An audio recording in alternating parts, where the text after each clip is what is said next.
We are now live. There we go. Welcome to SetAmoon.com. I'm Joe Dumont. I am your host, and I am very privileged today to have my two friends back on the show with me. Um, what's your names?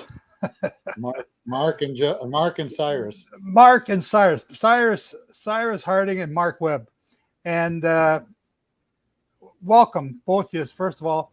And to the audience, again, I have to apologize because we've been talking here for the last half hour in our pre-show discussions, trying to figure out what are we going to talk. We've got nothing to talk about. Cyrus has got his fourth cup of coffee into him. He is just busting fifth cup of coffee. He is busting out to want to tell you what he's been learning and studying. And then he comes on today and says, I don't want to go first.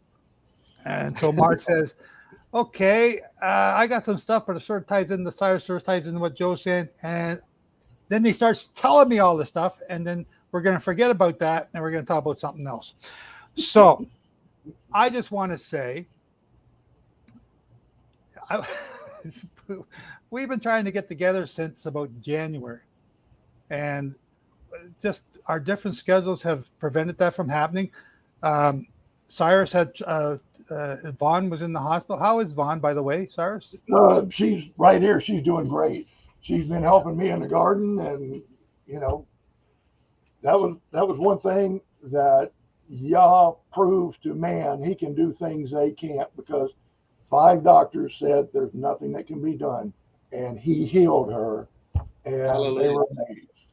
Amen. Hallelujah. I remember that we were praying for her, and I didn't follow up and find out. I heard that she was okay, but I just want to bring that up here in front of the audience so they can hear that. Before we get going, because I always forget, and Mark, can I call on you? Can I ask you to do the opening prayer and just ask Jehovah to bless this meeting Sure. today? Yes. Father, we come to you in your son Yahushua's name. We ask that you would pour your spirit out upon us, that, Father, an anointing would be upon all of us and those that are in the show that are watching. And Father, we want to look at the things that you've created, the things that you have said, the things that you have decreed, the things you've put in order.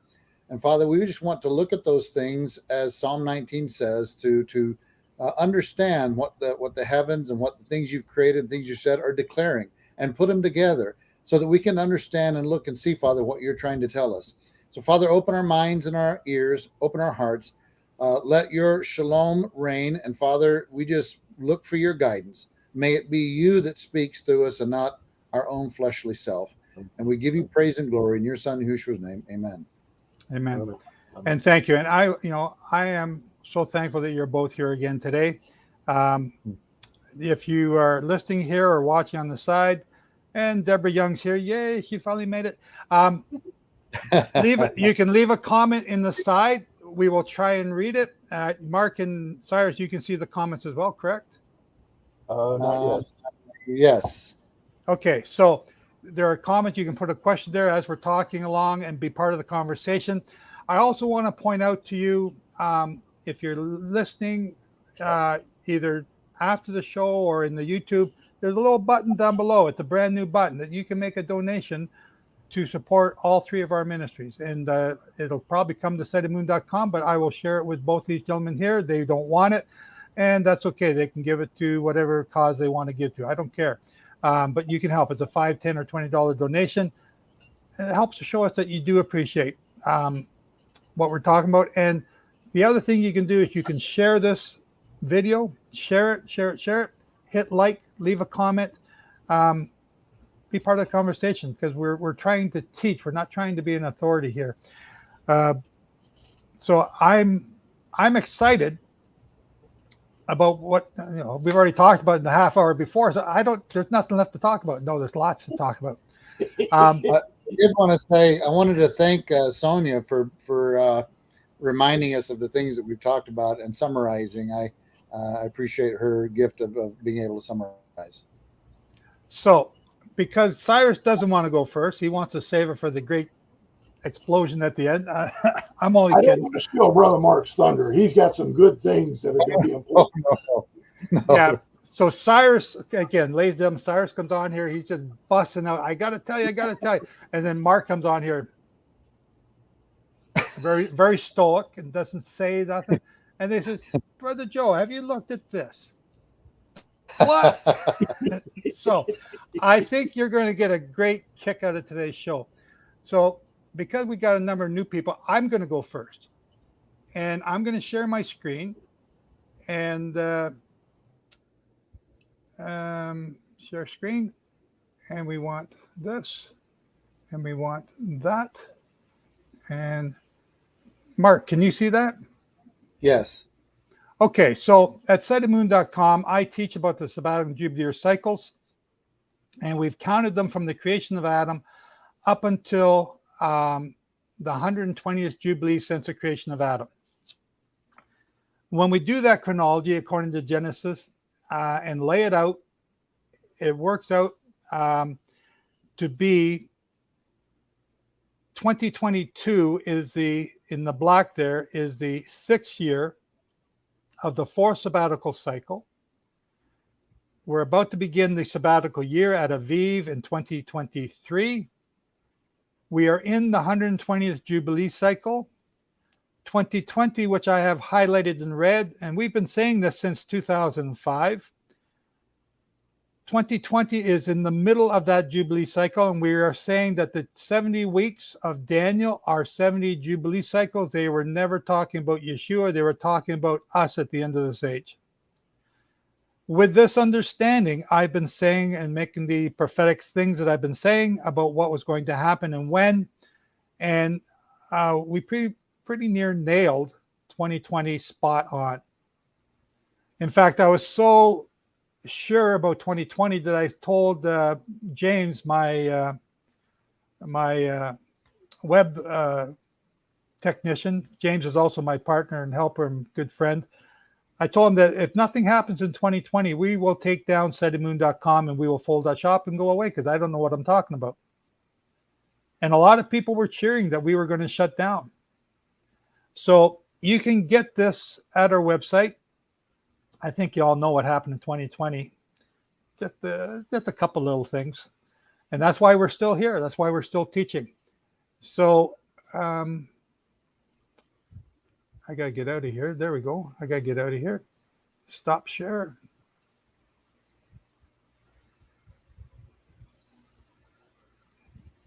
So we are still here teaching because 2020 came and went and something huge happened in 2020. It's in the midst of the week, just as Daniel 9 says. And we continue to say these things, which also leads us to understand that we believe Satan will be locked away on the Day of Atonement in 2033. We're not here to talk about all of that, sort of, kind of, but we are. Because Cyrus has been looking at the apogee and the perigee of the moon going around the earth. And he says that when certain things happen, when the apogee, right, when it's closest to the earth, the perigee when it's close. Perigee. To the apogee is when it's away. Okay, perigee when it's closest to the earth, men do stupid things. And I'm not allowed to use the word stupid, but they do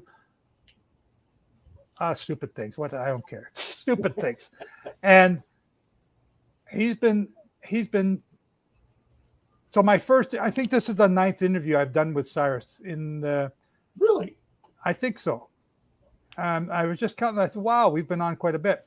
So since the first one, I thought he was a little bit crazy when the first time I talked to him. But I now know he's crazy, but he's scary accurate in what he's saying. He may miss what the prime subject is, but he's got the date almost spot on every time. Go back and look at our past videos and just listen to what he's saying. Yeah, maybe he's not 100% right on everything, but man, he's so right on so many things. It's really, really interesting. And that's why I keep bringing him back. So that's his stuff. Mark looks at the planets and he looks at the constellations and he looks at the comets and he looks at their configuration and he compares them to certain dates. And then he goes back and looks at them at dates back in history and sees what happens before and after. So we've had other people in years past chiming about the blood moons, the blood moons, the blood moons, and how the Messiah is coming back because of the blood moon. They don't know what they're talking about. There have been blood moons on the high holy days, and there were blood moons on the in 2014, 2015, and in 2016 on the high holy days. That's very rare. What does it mean, though? Oh, it's a blood moon. Okay, what does it? Yeah, you can go back, and what I've done with the charts that I've shown you is going back right to the years leading up to Adam's death. So there were blood moons on the high holy days leading up to Adam's death, on the leading up to the flood, leading up to the crucifixion, for the 40 years after the crucifixion to the destruction of the temple, leading up to World War I, World War II. There's other dates in there. I forgot them all. We've done a video called The Blood Moons, the elephant in the room. So there's some significant stuff here that to be learned from the heavens, and Mark's been bringing that out. And if you watch any of our past stuff, Mark kind of blows us away with the pictures he shows. So it's pretty awesome. So that's my long introduction, and that's to bring you all up to speed as to why the three of us are here. Mark has been looking at stuff. He looked at them in relation to the Jubilee cycles, because he knows that what we teach about the Jubilee cycles is pretty accurate, and he compares it back and forth, and he sees stuff. So, Mark, jump in anytime here. You are pretty. And so, what is it? So, without, because we can't repeat what we talked about before the show, what did you want to talk about? Well, so we're going to talk about really a lot of it's going to focus around Apophis and what I saw that Apophis did. Yes, go ahead. There's my hand. There's my hand up. Sorry. The last show we did, you warned us that Malholtz, the comet Malholtz, comes a year before a major calamity comes. Not all the time, but a lot of the times. Yeah. And so we're going to talk about that too today, right? Yep. You'll have to remind me that to talk about that. And we actually can start. We can start with that because it's not in my slide presentation. So the interesting thing about Malholtz, it will come in January 30th of 2023, and it goes through the constellations Microscopium, Capricorn, Aquarius, and Aquila. Now, it made that same exact path in 1965. So the interesting thing is, of course, I said this before the show, and Brother Joe just got the biggest grin you could ever see. So we know what happened in 1966. And so here again, I've been saying that possibly Soho and Malholtz could be harbinger comets that make this path before things happen here on Earth that are very interesting. And of course, since it went through this same path in 65, a year later, we know what happened in Israel, and it's going to make that same exact path in this coming January, this next January. So it's very interesting, so we'll January 2023. Yeah. Next January. Yeah. So we really should be paying attention to the things that take place 10 months later going forward, so from November moving forward. I always like to say November because November, as you know, a lot of things happen, not only biblically, but a lot of things have happened, as we observe have happened in November. So, okay. So you also mentioned, either before the show or in the last video, and I'm trying to distinguish which one was which, the comet Malholtz also appeared at certain other times in history a year before certain significant events. It appeared before the flood. It appeared before they went into captivity. It appeared before the destruction of the temple. It appeared before Yeshua's birth. So yes, it's made some very interesting appearances, again, a year to a year and a half before these really interesting events took place. Okay, so what's going to happen so if that happens in 2023, what's going to happen in 2024? Boy, I wish I could tell you. I don't know, but it will be an interesting time to watch from November of 2023 going forward. And as both of you make connections with your particular expertise, you may be able to see some parallels going forward that can kind of unite and connect with that. So it'd be interesting to hear your opinions on that as well.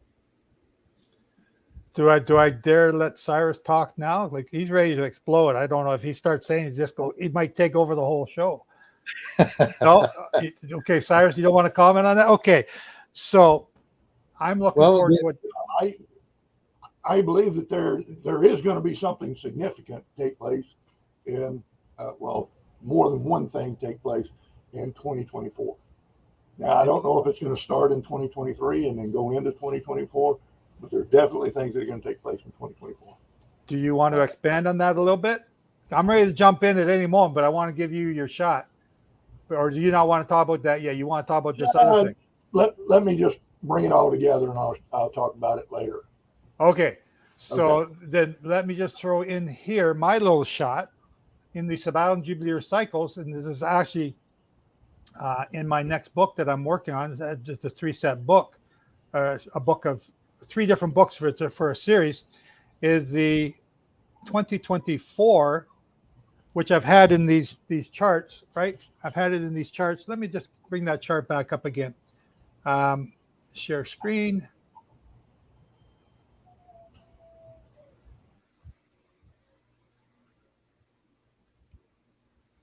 So in 2024, I have it highlighted in blue. Now I've had this chart. This chart was made in 2009. I've been speaking about it in 2005, but this chart is in the Prophets of Abraham book, which Mark will refer to a number of times. But 2024 is 10 years before 2033, and 2033 represents the Day of Atonement. 2024 represents the Feast of Trumpets. 2038 represents the first day of the Feast of Sukkot, and 2045 the 8th day feast. And what I've done here is just an experiment. I took the fall holy days. We know how the spring holy days line up with the coming of the Messiah and everything that took place there. So I took the fall holy days and just put them in the Jubilee cycle to see how they would line up with the end of the 6th millennial day before the 7th millennial of rest begins. So that's what I was doing, and I was just trying to understand that. But as it turns out, 2024, which is, just a year away, excuse me, is, if we were to take the 10 days of awe and represent them as 10 years of awe, the 10 days of awe are the 10 days of the final repentance before the Day of Atonement. And so I believe, and this is what we are writing about, this is the 10 last years when we must either repent or we will be killed in the plagues that are coming. The same as the 10 plagues on the of the Exodus are going to be released on all mankind at this time. So what Mark and Cyrus are both saying, have just said to you, is that they see stuff coming for 2024, and not based on what Joe Dumont's saying, but based on what they're researching and what they're looking at. And so 2023 is the sabbatical year. It's a land rest year. Some people don't believe in land rest years. Do so at your own peril. I would keep the Sabbath and try and learn to keep the holy days and keep the sabbatical year just in case,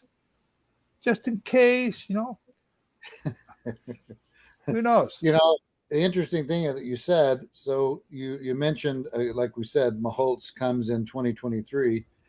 10 years later, Maholtz appears in August of 33. So it's an interesting that there's a 10-year separation, not between there. It appears again in 2028, but it's interesting that there's this 10-year span between the 23 and the 2033 appearances, which is your point is the 10-year deal, and I think that's kind of interesting too. And in 2033, August of 2033, when Maholtz does appear again, the Feast of Atonement or the Day of Atonement, when Satan will be locked away, I believe in 2033, comes in either August, September, or October that year. Yeah. And that's like, again, another wow, a Yeah. big deal. Wow. So yeah. Now I've interrupted you, Mark. Carry on. Okay. You're So I'll share my screen with you guys.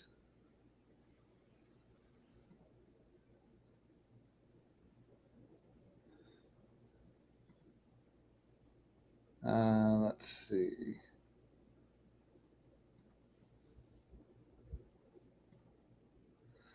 Okay, I wanted to do something else. So let me window.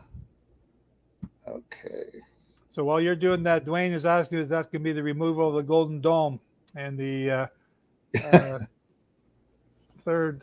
So there's this question there. Beginning of the third temple and recent blood moon was a warning shot. Just a thought. No, I don't think so. I think the third temple is going to be built by Ezekiel, or the Ezekiel third temple will be built in the 7th millennium by King David. But that's another show, a lot of different subjects on that, so we're not going to get into that too much today. So it says I'm sharing, so you might have to do something on your end to let it come in. Oh, I'm sorry. Yes, my bad. Add the stream. There you go. Okay. So this is called Heavens Declare, and remember, I always say these are things to observe and consider, observations of the heavens and connections with the things we see in the scripture and other things. Of course, I'm not date setting, but I'm going to be putting up some dates that these things are taking place.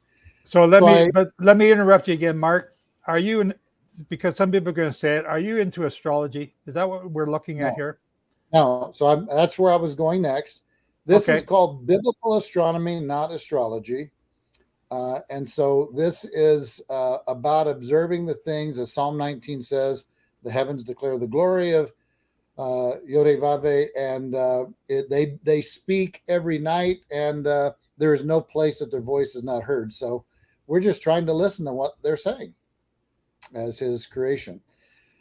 So I wanted to share with you that I was looking at this word Basra in Isaiah 34:6 and 63:1, and that this idea of that he has a sacrifice in Basra, he's coming, a great slaughter, and that he's coming in 63:1, he's coming from Edom with his garments glowing colors from Basra. And so I looked up the word Basra, and it means sheepfold, enclosure, sheep pen, fortress, which is very interesting. And so I want to give everybody a little definition of what this means. I also wanted to state, since we're going to talk about Apophis, I wanted to mention to everyone that the Kitt Peak National Observatory detected a sizable asteroid heading in the direction of Earth. Subsequent efforts made later in 2004 by a team in the Siding Spring Survey in Australia identified it.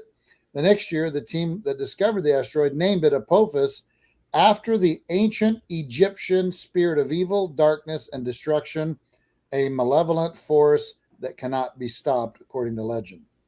So that's what this Apophis was named and what the name really comes from. And so we're going to start my explanation of, I want to lay a little groundwork because we're going to be talking about Cancer, the crab. We're going to talk about the two deacon constellations of the two bears and what they mean. And so this is all based on E.W. Bullinger's book, The Witness of the Stars. And so this Cancer in biblical astronomy means the Messiah's redeemed possession held fast.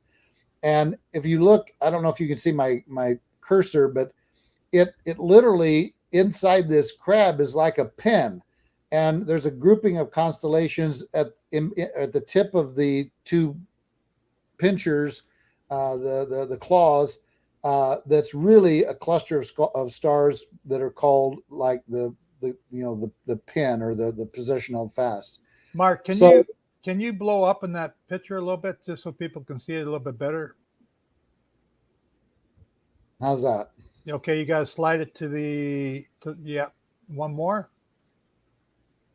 Let's see. Can you, no, don't make it bigger. It'll be off the screen. Just slide it. Okay, that is the end of your picture. Okay, that's good. That's good. Okay. All right. So this area here is the grouping of the stars, and then you got this Acellus Boreas, and then this other one that's a almost duplicate of it down here inside this area.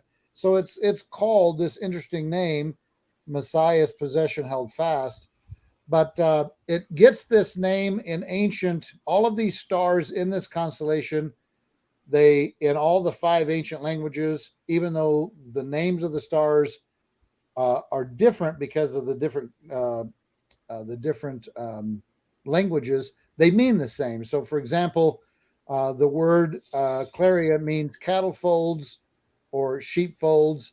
In Arabic, it has this name which means who holds or binds. In Hebrew, it's to bind together. In Syriac, it means the same, holding or encircling. It's got this traveler's rest or inn applied to it. Another star in it means encircling in Arabic. Another star has this meaning, the Caesar or possession of seed, the possessor of seed. And so you've got all of these stars that come up with these names, and a few of the others mean, so one of the other stars mean a multitude or offspring. So who do we know is the multitude or offspring, especially what was promised to Abraham? Another star in the claw means the sheltering or hiding place. Another star in Arabic means the assembled of the thousands, the kids or lambs. So the 3 constellations develop the truth, which is now called Ursa Minor, is the lesser flock. Ursa Major gives us the sheepfold and the sheep, while Argo, the ship, shows the travelers and the pilgrims safely brought home. Conflict is over. Okay, so just explain to the audience what is Ursa Major and Ursa Minor that you just mentioned. So Ursa Major is what we call the big or great bear, and Ursa Minor is the little bear where the pole star is. And we're going to talk about those next. Okay, so you also mentioned the hiding place in there, and just for my listeners, could we use that name quite often? What name do you have for the hiding place star? The hiding place is the star called, it's in the lower claw, Akubin. In Hebrew and Arabic, it means the sheltering or hiding place. So it's in this lower claw here. So we've named one of our charities and one of our corporations Acubin. Okay. Just so everyone knows, one is for helping the some of the poor countries or poor nations, and the other one is for doing business in those other nations. So, and the interesting thing is, you can see that the ecliptic, that all of the moving planets move right through this lower claw, probably right through that star. So it's very, very interesting witness. Okay. So we're going to talk about Ursa Minor, which is called the lesser sheepfold. Okay, but before you move on, because you've gone through all the star stuff here on the crab or Cancer. Yep. But and you mentioned it, but I don't think people may have caught it. What is the purpose? What is that? This is unclean animal. Is that unclean animal in the constellations of Jehovah? No, and so these things were perverted, and when we look at the names of the stars, we get the real picture of what it should be, and it's really like an enclosure, a pen. It's a fortress. It's a place where the possession of Messiah is held fast. And the possession of Messiah are his sheep. And so you're saying this is a sheepfold. This is a sheep pen for the sheep. Yes. Okay. I want to make sure people understand it. You are talking about the original meaning of this constellation as a sheepfold. And as a sheep pen. Yes. Yeah. Okay. I think these Because- other two because- constellations.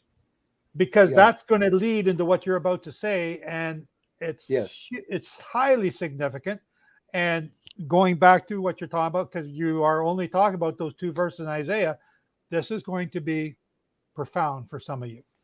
So I want Yes, to make it sure is. you don't miss it. Yeah. So this whole Basra thing here, talking about the enclosure for the sheepfold, is really going to be about this place right here where the crab is. And so you'll see that at the end, the connection that I make with this place of the sheep pen. But we want to talk about these others so you kind of understand what's going on. So the lesser sheepfold, we're going to talk about the names of the stars in it. So they are these other two constellations, the name is preserved. One is larger, one is smaller. I've equated that to, there's two, and again, not everybody may agree, but since one is larger, one is smaller, and they're both about sheepfold, the sheep in the pen. So you have when the kingdom split, you've got two groups on the south. I've equated that to the lesser, and the bigger sheepfold, which is the big bear, I've equated to the 10 that are on the north. I could be wrong on that, but that's what I had seen and what came to my mind when I was looking at E.W. Bullinger's testimony of what the stars mean in the constellations. So let me go through a few of the names. Do you want me to go over now, or just bite my lip a little bit longer? No, go ahead. Because you could be right that it's the Judah and Joseph, or Ephraim and Manasseh and Judah. Two sticks. Yeah, those, you could be right in that. But, and I'm not trying to take over here, so I'm just trying to keep this really small. Yeah. But I believe that the smaller dipper, or the little bear, is the first harvest of the sheep, the first harvest, and that is the wave sheaf harvest at Passover. The Big Dipper, the greater bear, is the next harvest of the saints, which is the harvest at Shavuot. Now, Awesome. and again, so just so everyone knows, Cyrus is keeping Shavuot, I believe, next week, and Mark just kept it yesterday, and I kept it in April or May 8th. And the three of us are not allowed to talk to each other because we're on three different calendars, and yet here we are. We can disagree and still talk. Yes. Right. So, because this is going to lead into that maybe possibly into the calendar issue, I wanted to point that out. But this Little Dipper, the Big Dipper, and the Good Ship Argo are the three hags of the calendar. They're the first wave sheaf day, the waving of the barley. What does God, what does he care about the barley? He doesn't. He cares about your souls.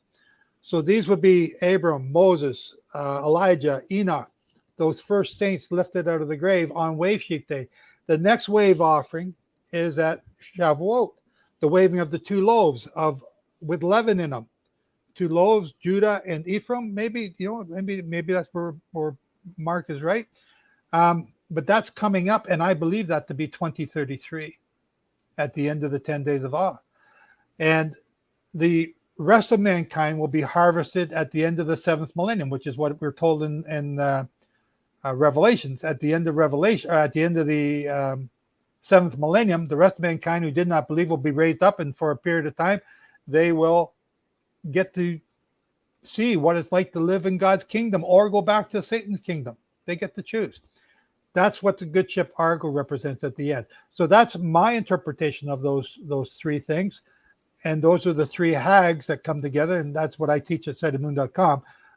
So I'm throwing my little shot in here because, I use what Mark's teaching here all the time to present this. Yep. That's good. That's a good take on that. And I hadn't looked at it that way. So I'll be examining that and pondering on that over the course of the next couple of days. So it says, what are they? It says we have a clue to the answer in the name of the brightest star in the constellation. I won't try to mess up the pronunciation of names, but it just means a herd of animals. In Arabic, it means cattle. And in Hebrew, it's a fold. And so in the Chaldee, it meant wealth. So in Hebrew, this word means the rest or security. Other names of the stars in it. So he makes a correlation with Deuteronomy 33:25. As thy day, so shall thy strength be, or rest or security.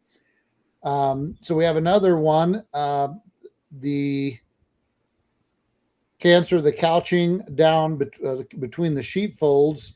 He saw a resting place that was good. This is referring to Leo, who is the lion that's crouching down between the sheepfolds, and he's also protecting this pen from the serpent that's making its way up to try to snag what's in the pen. So the pole star is called by the Greeks cynosure, seems to apply this term to the whole of the 7 stars of the Lesser Bear.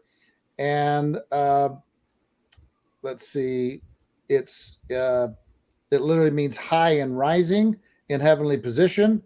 Is not this the primitive truth of the revelation? Will not this lesser fold be high? Yea, the highest in heavenly position.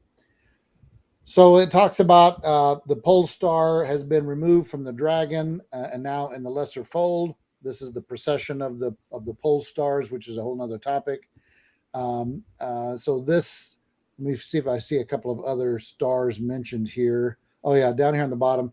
So the bright star is named this name, which means waiting him who comes. We have another star that means the calves or the young or the redeemed assembly. This other star means the kid. Another one of the stars means the assembled.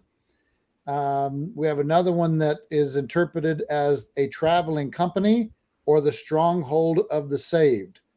So when you look at all of these names, that's why in biblical astronomy it has this name, the lesser sheepfold, because you can see it's all about the sheep that has been gathered into this fold.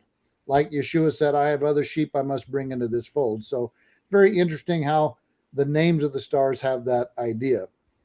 So we're going to transition into the Big Bear. And so it is called in Ursa Major, it's called in biblical astronomy, the fold and the flock. And of course, this constellation is mentioned in Job. So it does have testimonies in scripture. And so we're going to look at some of the stars named in this one. So there's a star that means her offspring, the bear or her train, her sons. In the Arab still call it these words, which means the assembled together as sheep in a fold.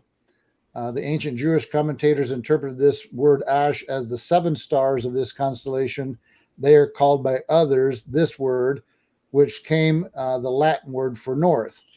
So the bright star in the back is named this name, which means herd of animals or a flock. And so you also have another one in Hebrew means the flock or the purchased. We have other meanings called visited, which we see in scripture that Yeshua, when he has come, is talked about the visitation, the guarded, the numbered and named. We have another star meaning the goat, the separate or small, and the lamb. We have others called the daughters of the assembly or the assembled. Another star is actually called Talitha, which is very interesting.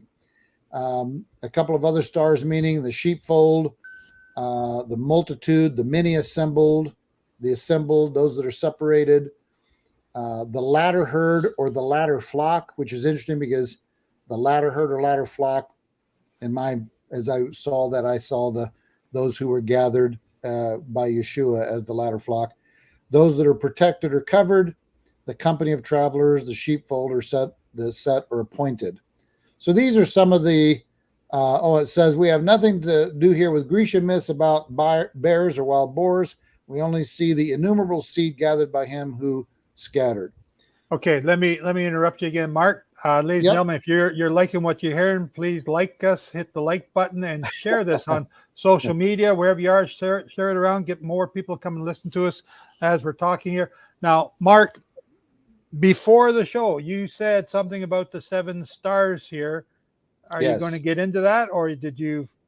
I don't Well, want you to forget it.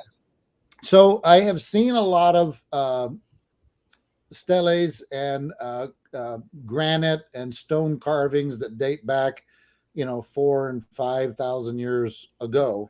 Just tell And people a what, lot what of, is this? What is a stele?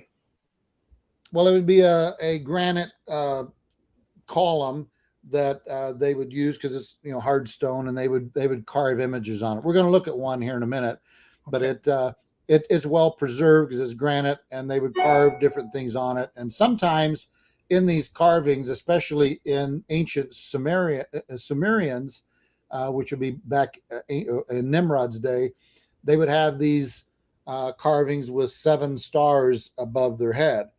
And I always looked at that as maybe it was the 7 sisters or the Pleiades that are in the bull. But now I'm wondering if it's representing the 7 stars that are in the Great Bear or the Ursa Major. So I don't know.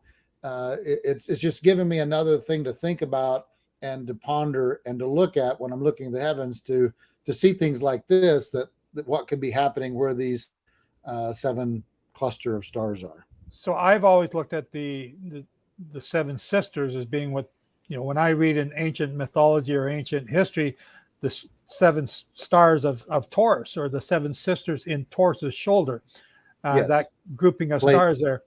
But Yeah. until you just said before the show, and now again, those 7 stars could be representing the 7 stars in the Big Dipper.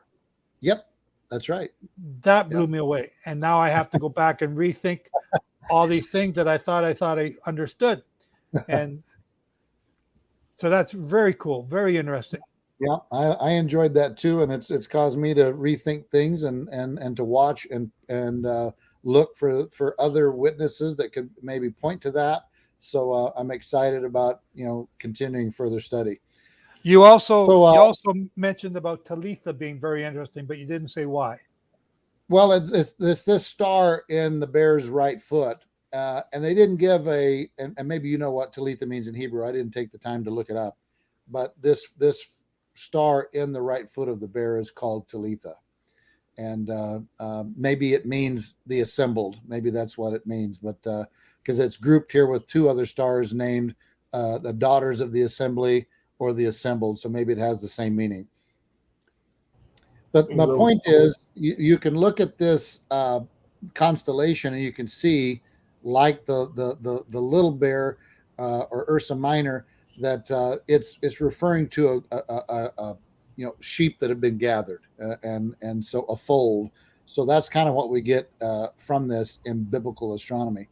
So I'm going to go now to a constellation called Argo. And I did not know. Well, maybe you'll figure that out as we read this through here. So, this constellation in biblical astronomy means the pilgrim safe at home. This is the term of the great immigrant ship Argo and all its company of travelers. This is the meaning of the word Argo. So in Kircher's Egyptian planisphere, Argo is represented by 2 galleys because we have 2 sheepfolds whose prows are surmounted by ram's heads. And the stern of one of them ends in the fish's tail. One of the 2 occupies 4 segments of the sphere from Taurus to Virgo, which is very interesting, while the other occupies 4 from Leo to Capricorn. 1/2 of the southern meridians is occupied with these galleys. The 2 galleys, which in my opinion are these 2 sheepfolds of the Ursa Minor and Ursa Major that have been now put in the ship. Astronomers tell us that they carry us back, the one to the period when the bull opened the year, to which time Virgil refers, and the other to the same epoch when the summer solstice was in Leo. So taking us back to what? What's it taking us back to? An era of peace, an era of we know Scripture tells us that we're going back to a time like Eden. So very interesting that these things are in this constellation. How else, they ask, do we account for the one ship having her prow in the first decan of Taurus? Now here we have Taurus, which Ephraim is represented as the bull in the blessing, right? And her poop in the last decan of Leo. So here we have Leo, the lion of the tribe of Judah. We have now a picture of the two sticks, which is another very interesting thing between Taurus and Leo. As for one galley being freighted with the installed bull and the other with the celestial lion. I thought that was just very interesting. Again, equating Judah and Ephraim with the bull and the lion. So just my little thoughts on it. So it's I'm trying to bite my tongue because all sort of things are going off in my head here that I hadn't seen in that before.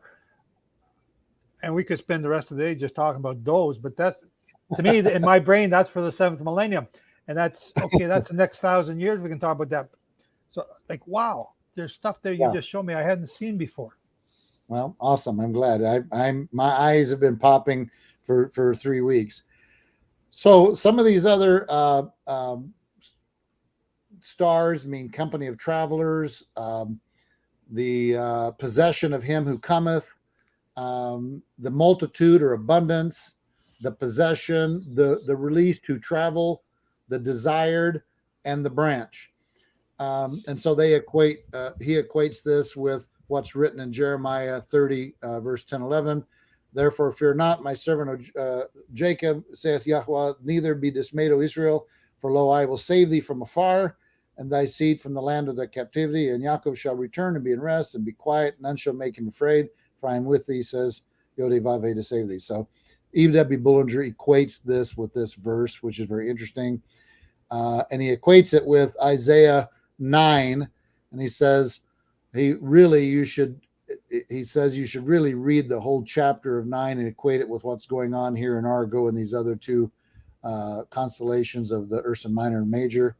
So you guys can read that. And it does say here at the end, the ships of Tarshish. So here we have Argo as a ship. So I know, Joe, you've got a different thought on the ships of Tarshish, but he makes this, he equates this with that. So it's kind of interesting, something to think about. And I won't go in this because this is like another thing about Isaiah chapter 9, but I want to go here.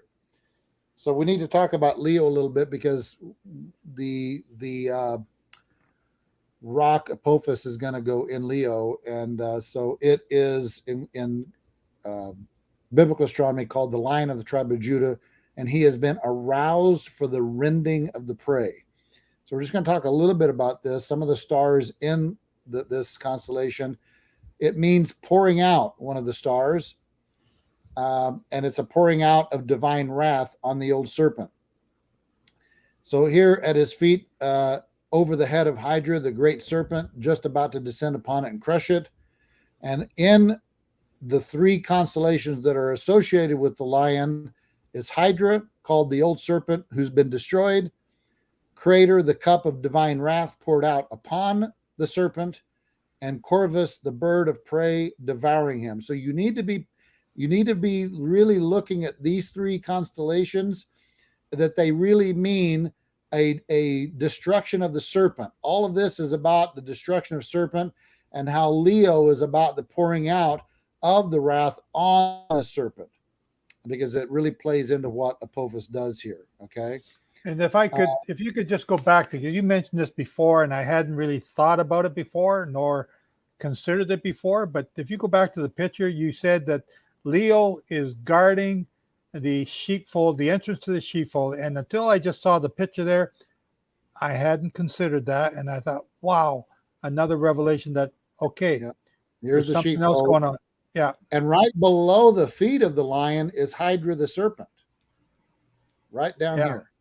Right below it. So it's a really interesting, again, what can we say? These things were put there by Abba. He named the stars. They are there, have been there as a witness. And so it really is an awesome truth and testimony. And so I want you guys to be paying attention on this. So the lion is represented treading down the serpent. The bird of prey is also perched upon it, while below is a plumed female figure holding out 2 cups, answering to Crater, the cup of wrath. So we're going to go now to this constellation because this is really, really another very important thing about what happens just before Apophis arrives. And it's called Perseus the Breaker. And you can see that he's got a weapon in one hand. He's got a Greek mythology calls it Medusa's head, but it's an enemy in the other hand. It's been severed. The head has been severed. And so this constellation is called the Breaker, delivering his redeemed. Here we have set before us a mighty man called in Hebrew Peretz, which they get the name from this. He shall surely gather the remnant of Israel. This is what is pictured here. We see a glorious breaker taking his place before his redeemed, breaking forth at their head, breaking down all barriers, breaking the heads of Leviathan and all his hosts. In his right hand he has a sore and great strong sword, lifted up to smite, to break down the enemy. He has wings on his feet, which tell us he is coming very swiftly. And in his left hand he carries the head of the enemy whom he has slain. Okay. So that brings us to this verse. Micah 2:12. I will surely assemble all of you, Jacob. I will surely gather the remnant of Israel, because that's what we're talking about in the crab and Ursa Major and Ursa Minor and the Argo. I will put them together like sheep in a what? In a fold, like a flock in the midst of its pasture, which is talking about the crab. They would be noisy men. The breaker goes before them. They break out, pass through the gate, and they go out by it. So their king goes before them, and Yodevave at their head. So this is so amazing because when you see what takes place going forward, it's going to bring everything together for you. Can I interrupt you again? Yes, please. You already got me on the edge of my seat. I know Cyrus has been busting about this. So you are telling me that this Micah 2, 12, 13 is connected to the sheepfold, the crab, the Ursa Minor Major, and it's connected to this constellation, the Breaker. Yes. and Apophis. Yes. Okay. Go ahead. Okay. So everything starts in this place here, February 7th of 2027. I showed this before on the show we'd done before, and it is the stele that I had seen of because I saw this goat here, which I knew was Capricorn, and I saw these 3 heavenly things above Capricorn here. And I thought, okay, they either saw this in their day or they're predicting something that's going to happen in the future. So I went all the way back to Yeshua's day to see if this happened. I didn't see it. I went forward and found it actually happening exactly as it's depicting it on this stele of granite on February 7th of 2027. According to astronomers, we're going to see Apophis with the naked eye starting in 2026. But this comet that's coming in through here is the comet Soho, which I've mentioned is like Maholtz. It's another harbinger comet. So Soho is showing up here in this place, basically doing the same thing. We've got the moon here in the green arrow, which you can see the moon is here on the green arrow. This star comet in the blue arrow, which you can see Soho is right here. The yellow arrow is the sun, which you can see is exactly what's happening. The red arrow is Capricorn, which you can see is exactly what happens in the heavens on February 7th, 2027. Now,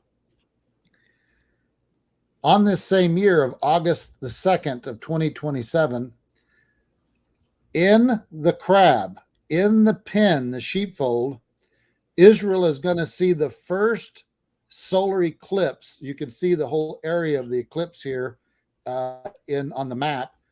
The darkest part of the eclipse is right over one of the temples in Egypt. But it's going to pass over here, and Israel is going to see this takes place at noontime Israel's time, which reminded me of Amos 8:9. It will come about in that day, declares Yodevave Adonai, that I will make the sun go down at noon and will make the earth dark in broad daylight.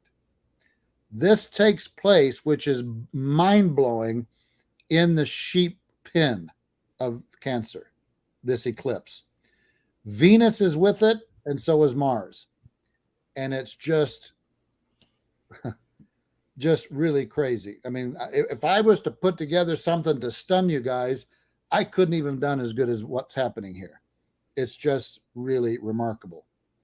So you need to keep that in mind of 2027 in conjunction with this sign that happens by the Harbinger Comet Soho in 2027. And And just, then, just sorry, Mark, just to clarify for the people that are watching, that stele is from when? What approximately when was that stele made? so, yeah, the stele was found in the area of Babylon, in the let's say Mesopotamia. They found it in 1800 something. I can't remember the exact date, but of course they date it back, way back to as early as Nimrod's time, around that era, from let's say 4,000 years ago, 5,000, somewhere in that area. Okay. And this is interesting because remember Haran, which is in that same area where Abraham came from, is the greatest astronomy place on earth at that time. So something to very, it's very possible that this stele was moved from Haran, transported where they found it. I don't know. And so this is Isaiah 13:5. And it says they are coming from a far country, from the farthest horizons, but the Septuagint says heavens. Yodevave and his instruments of indignation to destroy the whole land.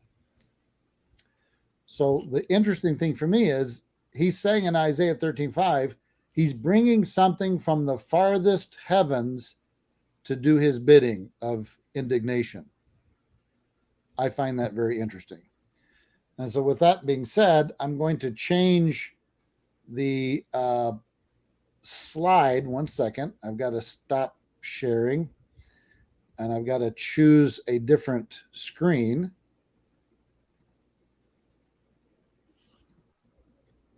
One second. And can you guys see that?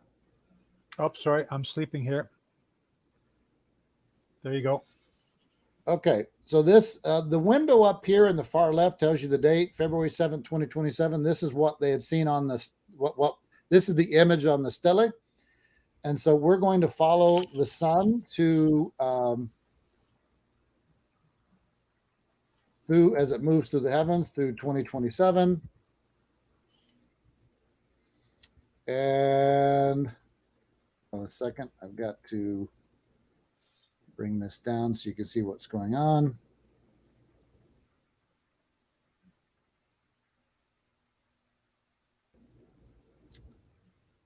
But you can see here something very interesting going on.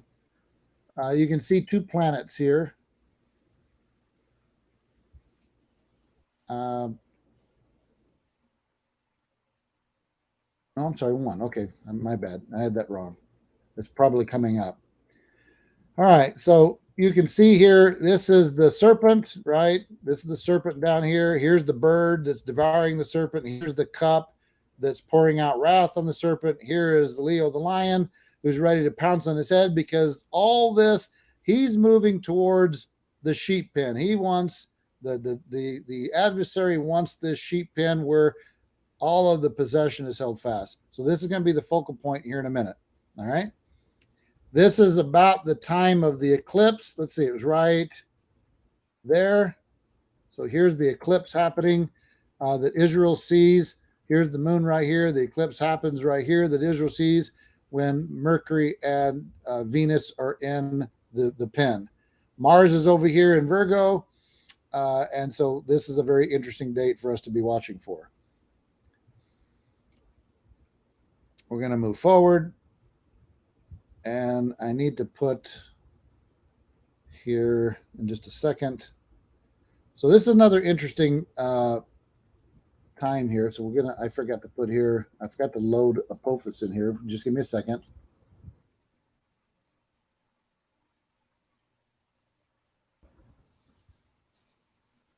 Okay. So do you see where Apophis is? Right here in the foot. It's right here in the foot of the enemy. It says Apophis right here. Okay. Okay. So I'm going to back up a couple of moments, because on this date of September 26th of 2027, Apophis and Mars are in the scales of judgment. That could be very interesting. So we probably should be paying attention to the latter part of September of 2027. Mars being this planet of war, and Apophis having this interesting name and where it was derived from, could be very interesting to be watching for. Okay. Then Apophis moves into the foot here of wrestling with the enemy, where the Redeemer is wrestling with the serpent, stepping on the head of the scorpion. Another October 15th, another thing to be watching for. We're going to move forward here. We're coming to the end and close of 2027, moving to 2028. Things get very interesting here in 2028. So what I want you to watch for here, that's my next big aha moment for you guys, is right here. Keep your eye on this area of the neck of the dragon. Okay? You're going to see something very interesting. So coming up here in April and starting in May, we should see something in the neck of the, right there. Do you see it? Can't see anything. It's too. Okay. Look at the name of this comet. Can't see it. You have to read it to us. Maholtz. This is What? the Maholtz. This is Maholtz that comes in 2028, May. It starts in April of April 29th of 2028 in the neck of the dragon. So as it moves forward, we're going to just follow Maholtz so that you guys can see it. I'm going to zoom in so you can see a little bit more. You guys can see that now? Yep. Okay. So you can see that as it goes, here's the April 30th. It's going right through the neck and the base of the skull. On May 1st of 2028, goes right through the head of the dragon. Basically, I'm saying cutting the head right off. And then it moves up here into the bull as it's moving around the sun on May the 8th, and it lights up the seven sisters, the seven stars, the cluster of Pleiades, okay? But that's not the aha moment. Remember, this is a harbinger comet, right? It moves into the breaker, Perseus the breaker, and cuts the head of the enemy off. What did we just read about the breaker? Micah 2:12. I will surely assemble all of you, Jacob. I will surely gather the remnant of Israel. I will put them together like sheep in the fold, like the flock in the midst of his pasture. The breaker goes before them.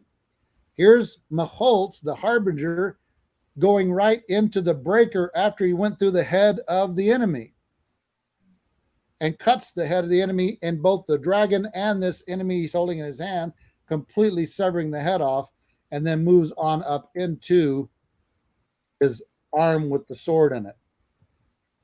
Very interesting position. Very, very interesting tie-in. And then it moves into the queen. Right here into the foot of the queen. This is Cassiopeia, who has been transformed from the chained woman to the queen. Again, these are things to watch for. Obviously, it's happening, but we're looking for correlations with what happens on Earth with what's happening in the heavens. All right. So now I want to have you watch while this is happening here. Look what the sun is doing over here in the bull. All right. So here we have the sun, and we have two planets. We have Venus and Mercury that are doing a retrograde. So they were, I'm going to go backwards. You can see them coming down right as the comet is going into the arm where the weapon is. These two planets are retrograding in the head of the bull, which is really unusual, together side by side. And what happens next is very interesting, because you'll see here that Mars enters the picture next to them here. They're both now in this retrograde with Mars, and here's the sun. And I don't see Apophis, but Apophis should be here somewhere. Oh, there it is. So that's what's happening over here in this area. But now we're getting to the very interesting thing of Apophis. Can you see Apophis over here in Leo the Lion? Yes?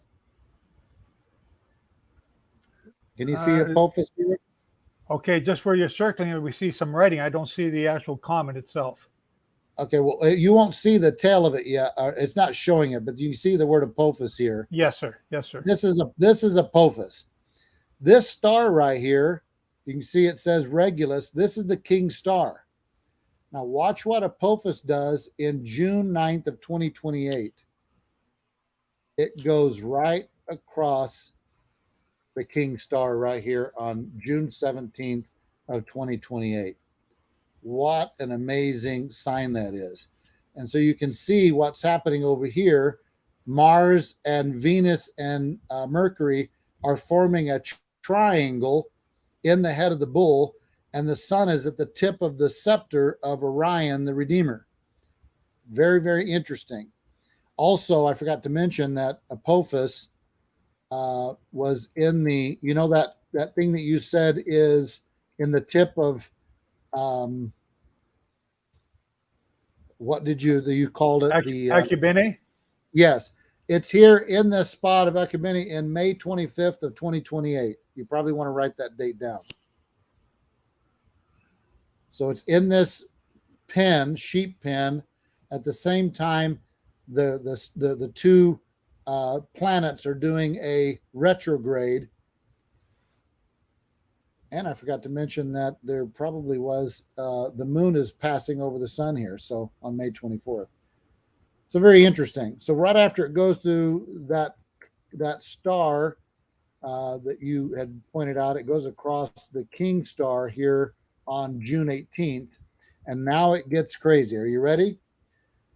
So we're going to follow Apophis. I'm going to center Apophis because it's the now center of all things as we go forward.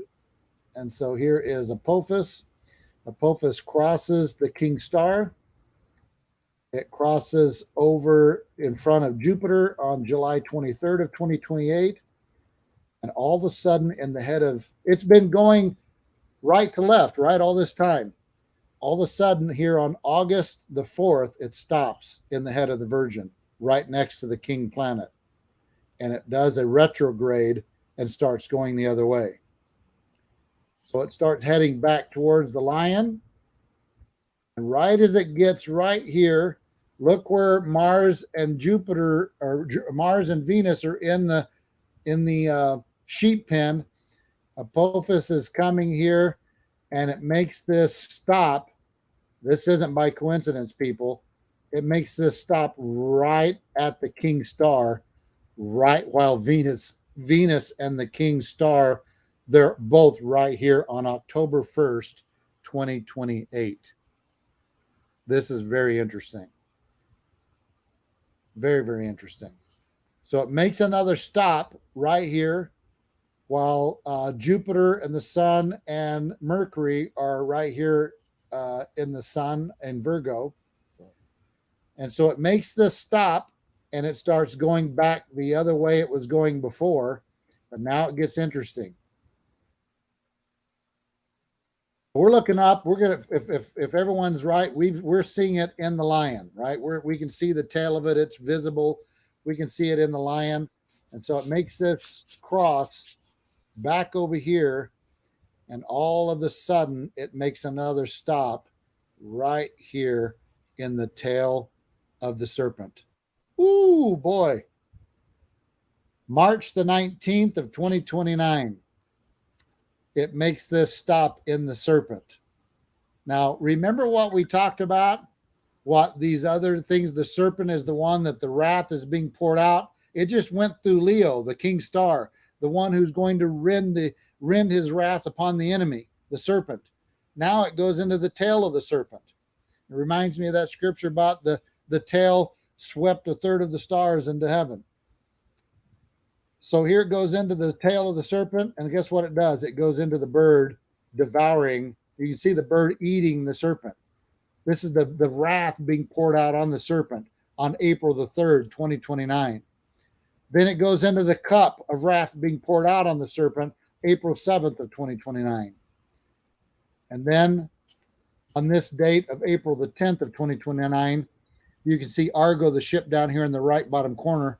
What you can't see is in the ancient depictions of Argo, the mast is a huge mast that goes all the way up here into this constellation, and so Apophis is crossing the mast of the ship of Argo on April the 10th of 2029. And do you remember the date that NASA said that it was going to hit the Earth, and then they said, no, it's not going to hit. We made a mistake. It's just going to come really close. Do you remember the date? The date was April the 13th, 2029. Now watch what happens. Now remember, we according to NASA, we're supposed to be seeing it here in the heavens. It looks to us like it's in the serpent. But look what happens on the date of the closest flyby on April the 13th. It's in the sheep pen. So in other words, if it's coming at the Earth as it's making this close flyby, it looks as though it's coming from Basra, the sheep pen. So back up. Say that again. What? So as it's approaching the Earth as its closest flyby, it appears to us as it's coming to us from Basra, the sheep pen right here, the Cancer, the crab. And that's why I made the connection with that scripture of who is this comes from Basra with his garments glowing like this thing is the tail of this is going to be glowing bright. And so I made this connection with Basra. Could it be? I don't know. Again, all of this is possible. The harbinger thing is a possibility. I'm not saying it's definite. I'm just saying it's possible. But this will look to us from Earth like this comet is coming from this sheep pen of Basra, the sheepfold, glowing like it says in the passage. To me, it was just a very interesting coincidence. Wow. Okay. Okay. So I'm going to just catch your breath for a second. Let me share. Cyrus, we're not going to let Cyrus talk today. Forget Cyrus. Share. I just want to share again why I'm so stunned by what Mark is saying. In my charts here, reverse engineering, we believe that 2033 will be the year when Satan will be locked away. That's at the end of the 3.5 year tribulation. So that's the Day of Atonement in 2033. 3.5 years before that brings you to Passover in 2030. Passover in 2030 is the end of the two witnesses when they will be killed. So they will be preaching and inflicting their curses on the world. No rain for 3.5 years. In the 3.5 years before that, so from Passover 2030 brings you back to the Day of Atonement or the Fall Feast in 2026. Okay? 2026. Now, Mark's been covering a lot of dates here, and he makes my head swim when I start to think about some of this stuff. Is he right? Well, it's showing us what's actually going to happen. Are we seeing it? Can we really believe what we're seeing? It's quite amazing.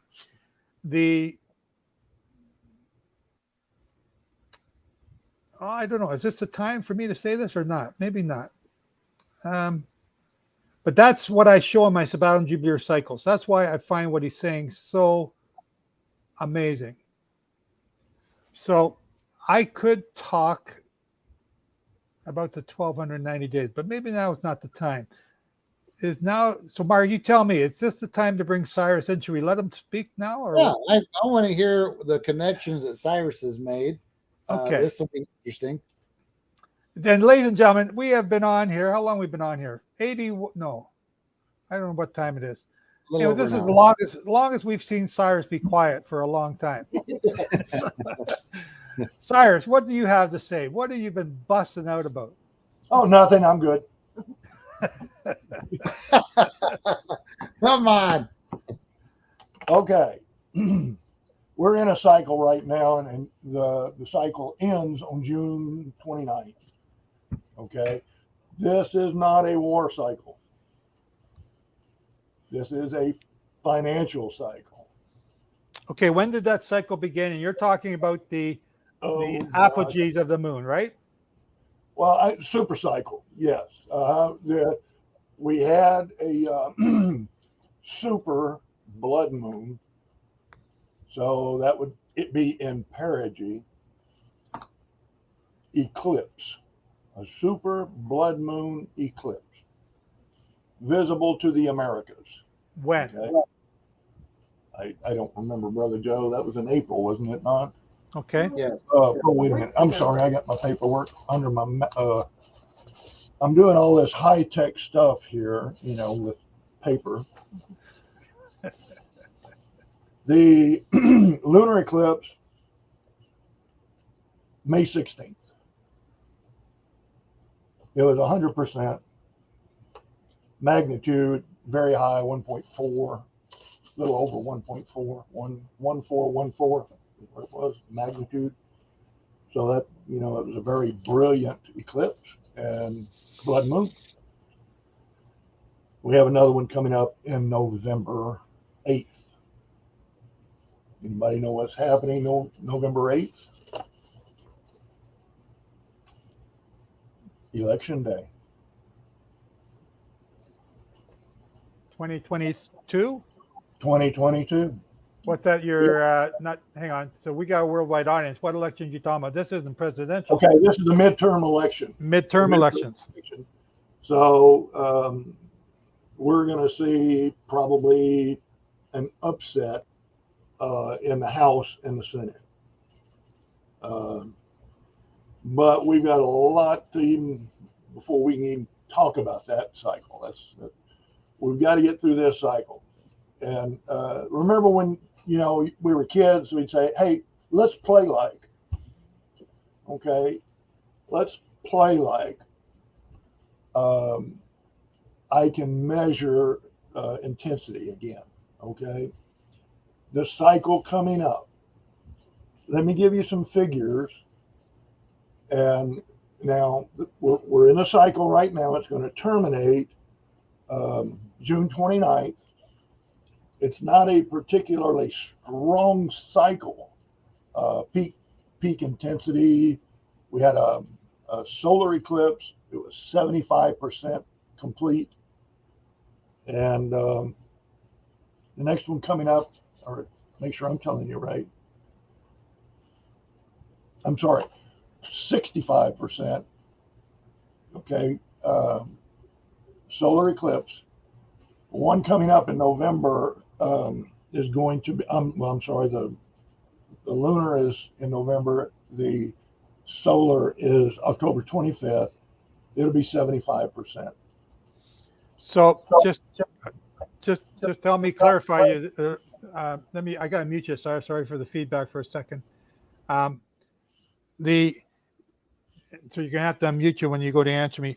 Just to clarify, you've shown us in the past that when the apogee, when the closeness of the moon to the earth is above, say, 40% or 60% and higher, we get really crazy things happening in the world. And so you're saying the the one we're in now, this apogee cycle ends June 9th, and it's about 65%. Am I correct? Hang on, I unmute you. Yeah. Okay. The solar eclipse that we had, I don't even remember. Like I said, I had quit doing this. And if Abraham's listening, thank you, Abraham, for asking questions, because you got me started again, going back and looking. April 30th, it was 64 point something percent. I rounded it up to 65%. All Okay. right, let me give you something first. Remember last year, 2021, okay? Mhm. I told you we're having a solar eclipse that was over the Arctic. And then in November, we had one that was from the bottom up, the Antarctic. Well, guess what? This year, we're having a solar eclipse, or we've already had one, from the Antarctic. And in the fall, we're going to have one over the Arctic. I haven't seen back to back eclipses like this. Okay. Arctic, Antarctic, and now Antarctic, Arctic. So I'm going through, I've still got, remember I told you, let's play like I can calculate the intensity like I used to. I can't. Okay. Remember, in I believe it was late November, early December, I sent the two of you an article talking about how the magnetosphere has collapsed even more. Okay. So even without a cycle right now, we're in a cycle now, but I mean, let's say coming up in July and August, there won't be a cycle. But you're going to have between 50 and 60% intensity because the magnetosphere has collapsed. We're not getting, peak gamma. We're getting insane amount of gamma. We're getting insane amount of UV. In fact, normally what we get is UV1. That's the radiation that causes us to age. The trees grow old and die. The grass grows old and die. And we grow old and die because of UV radiation degenerates our body. Okay. Why? Because all the rain that was, or all the firmament that was above Jehovah's creation poured down during the flood. Okay. Some scientists say that was a layer 2 miles wide. Some say it was 6 miles wide. I don't know. It wasn't there, but it all disappeared. And now our bodies deteriorate much faster than they did prior to the flood. Okay. So I'm saying all of this because we've been seeing UV1 or alpha ever since the flood. Now, what is happening? We're seeing UV1 and UV2 and UV3, 3 levels of UV rays, 2 of which haven't hit the earth in modern times. And also X-rays. And as you know, when they go in to take an X-ray, the technician gets behind a lead shield and says, "Don't worry, this isn't going to hurt you." Yeah, why'd you get behind a lead shield? We're being bombarded with X-rays right now. Okay, think about it. X-rays go through just about anything except for lead. So we've got increased radiation like we didn't have last year. This wasn't what we had last year. We are right now, this is a very weak solar eclipse, so that makes the cycle very weak. I think right now it's about 38% intensity.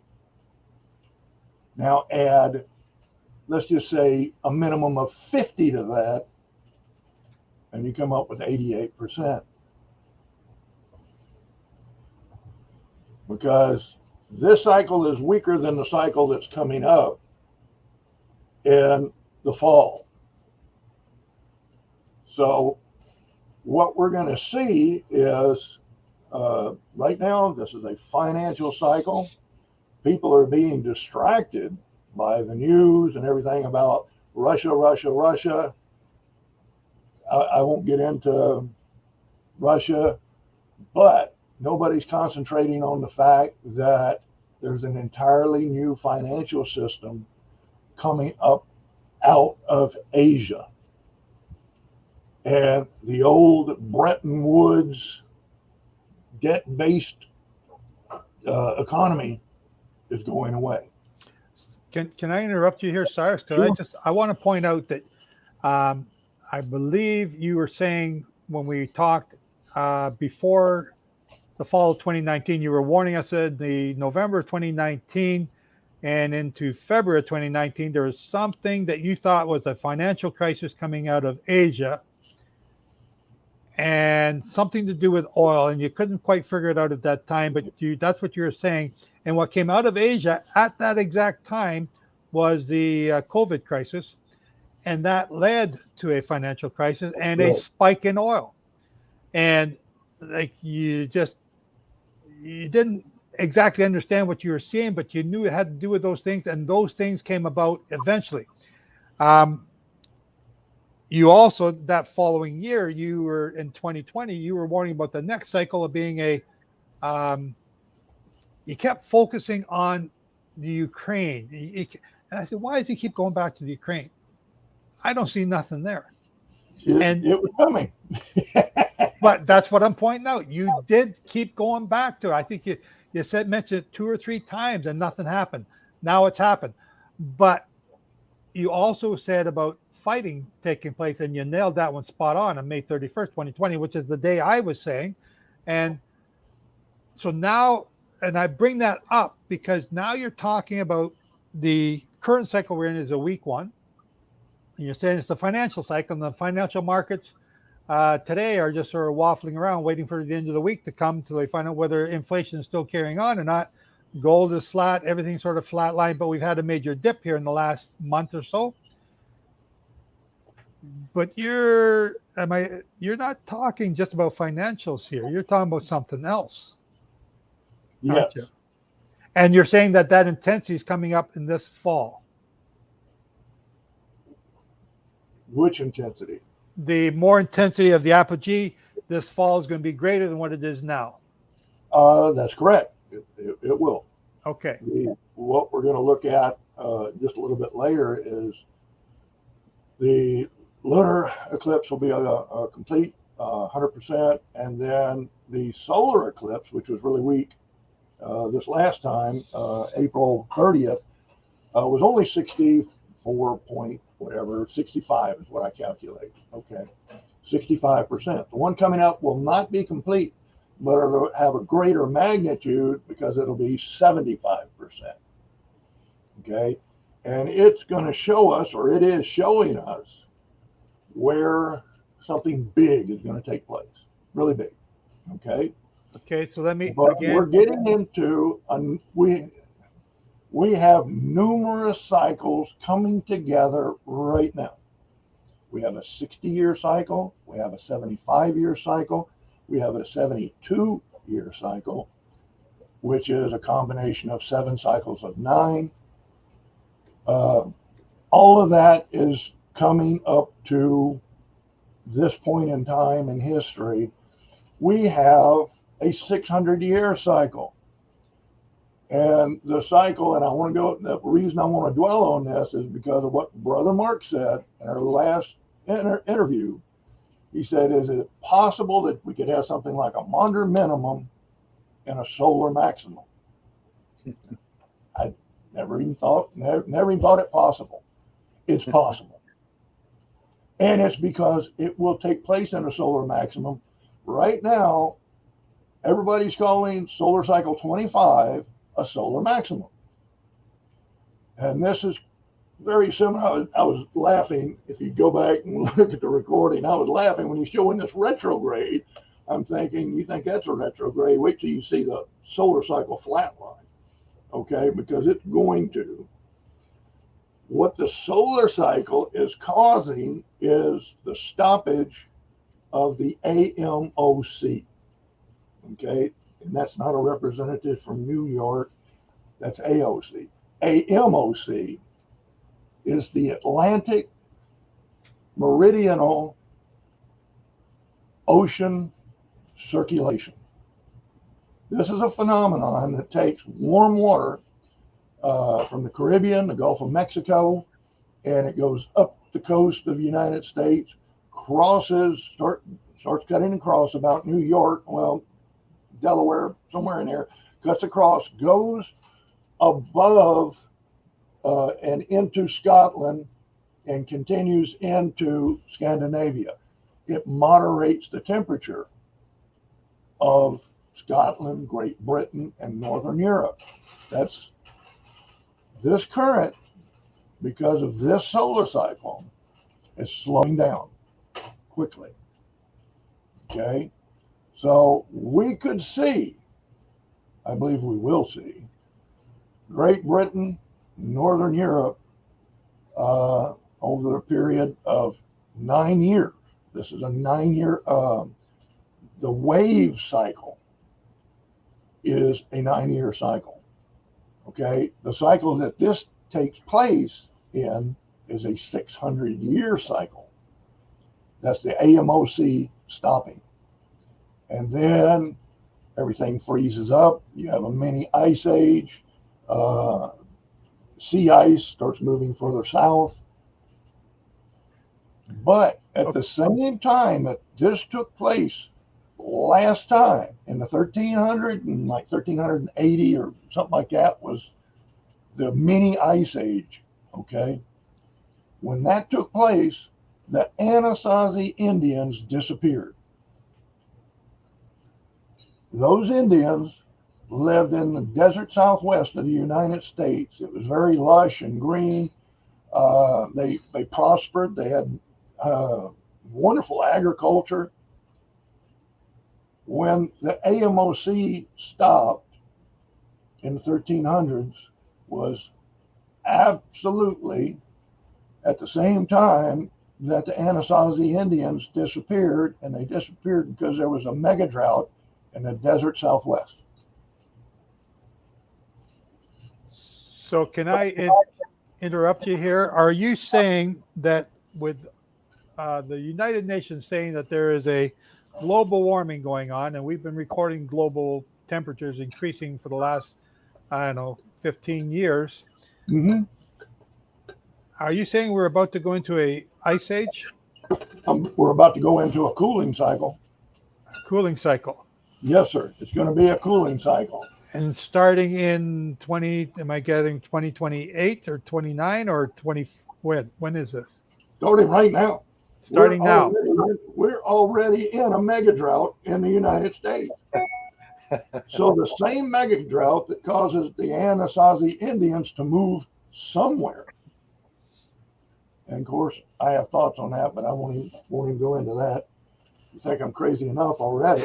But, okay, we're in a mega drought. The AMOC has begun to slow down. And it will continue till it stops for the next 9 years. Okay, and then it may start back up again. The AMOC may start back up again going into the next wave cycle. All right, wave cycles are 9-year cycles. Okay, the ice melts. It changes the salinity. There's a little bug flying around here. It changes the salinity of the water. The water gets lighter, and it slows down the circulation of the wave because it's now much lighter than it used to be. So as long as this cycle is going on, which it has been for 9 years. Now, if you want to, when people talk about global warming, they say, oh, anthropomorphic global warming caused by driving SUVs and coal-fired power plants. Please go to NASA, look at the disappearing ice cap on Earth, okay? But also look at the disappearing ice caps on Mars. Now, is that caused by Martians flying UFOs that use petroleum and coal-fired power plants? No, it's the solar cycle. Okay, so, and we see these other planets are losing their ice caps as well during the same period of time, over a period of about 15 years. This has changed because of this solar cycle. We are seeing, for those of you who are in the southern hemisphere, you know what I'm talking about. You're going into fall and into, or you're already in fall and going into winter as we're going into summer. So this is still kind of a moderate temperature for people in the southern hemisphere. 2 weeks ago, at Vostok, the old Soviet, now Russian research station, set a record low for this time of year in Antarctica of 79 degrees below 0 Fahrenheit. Okay, it's unseasonably cold in the Antarctic. Okay, so we see proof that things are, and not only that, the ice is building up like crazy at both places. And there's even almost an ice bridge from northern Canada over Greenland. What you're not seeing is the truth of this taking place. You have to look at the satellite photos and you can see it. Okay, but people are saying, oh, poor polar bears, they don't have any ice to, rest while they're swimming in the water. They have plenty of ice. We're just not hearing what's really going on relative to this solar cycle. All right. We're going to see at the end of this cycle, and you remove the intensity of this cycle, you're still going to have 50 to 60% intensity because of the loss of the magnetosphere. And this is going to continue. There's another cycle. This is going to continue until 2024, where it may start to abate. So how low will it go between now and 2024? I don't know. But we could see a very high increase in, skin cancer, things of that nature, because we're being bombarded by more and more and more radiation. Gamma, yes. But what's worse than that is UV2 and 3 or B and C, and then X-rays. X-rays, we're not even supposed to be seeing or feeling the effect of X-rays, but we are. We just don't know it. So for somebody like me who loves to be outdoors, working in the garden in the sun, I'm going to have to start covering up more. Of course, I wear hats anyway. I got a bald head I got to protect. But I would recommend everybody use protection for their skin, because this is going to get worse for at least 2 more years, or a year and a half, maybe. I have heard that linen guards against radiation. So something to think about. What was that? I didn't hear you very well. The military did a study. That linen protected and guarded against radiation. It's kind of interesting that the priests were commanded to wear the linen as they were doing their stuff. So, Cyrus, if I can, excuse me, recap. Because of the intensity of the Atlantic current getting colder, slowing and stopping, you're predicting or looking for a freeze in Europe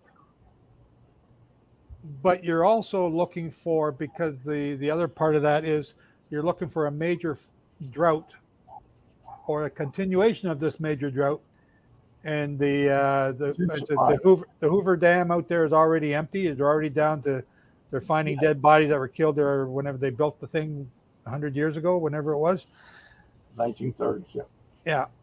So like it's sucking up the bottom of the water there now. So you're saying this famine is going to get worse here in the, or not famine, the drought in the Southwest is going to get worse. And that's where we get a lot of our food from in the wintertime here Yes. in Canada. You were right the first time. The famine will get worse. Famine. Yeah. Yes. The World Health Organization is already predicting major famines around the world because of the war in Ukraine, on top of the nations that were already struggling beforehand. And now we have Jehovah bringing about, and I'm saying Jehovah on purpose because he is the one who's bringing all these things about. He put it all together in a beautiful system, all interrelated. We just don't look to see how they're interrelated. Yeah, and I'm getting reports from people in Kenya that they're already struggling to feed the people, and the government is not really doing too much about it. So there's a lot of stuff going on. Okay, do you have more, sir? Oh, this is just the good news. Okay. Now we're going to talk about the bad news. Oh, If you want to, I mean, we could quit here. no, let's just stop right there. Make them come back next week. Coming up in the fall. Now things are going to get crazy this summer, because when we go into the dog days of summer, remember the Sirius, the dog star, is the dominating force during the July-August period of time. When we go into the dog days of summer, named after Sirius, the dog star, people are going to go, nutty, because there's already an ambient 50% intensity. So when people get really hot and miserable and stuff, that's when people get cranky and they start doing stupider things than normal. So since we are in a 60-year civil unrest cycle, see, all these cycles are coming together. Okay, anticipate civil unrest big time. They may say it's, what happens is these cycles take place, and then the news comes up and says, well, it was because of George Floyd. No, it was because people were going to do crazy things, and we knew it, we could see it, but it just so happened that George Floyd got killed and people went crazy. Okay, we didn't know that George Floyd was going to get killed, but we knew people were going to go crazy during that period of time.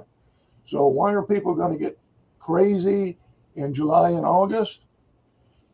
We'll wait for the news to tell us.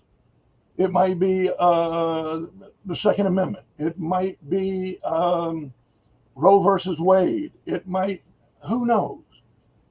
But people are going to go crazy in July and August. So now this craziness is going to go into September. And I didn't hear Brother Mark say what I thought he was going to say, but we're going into a war cycle. It just so happens the war cycle is going to start on a very interesting date, September 26th. Well, why are you smiling, Brother Mark? Well, because yeah, so the last times that have happened, and I encourage everybody to go and look at you can go and Google it and find out.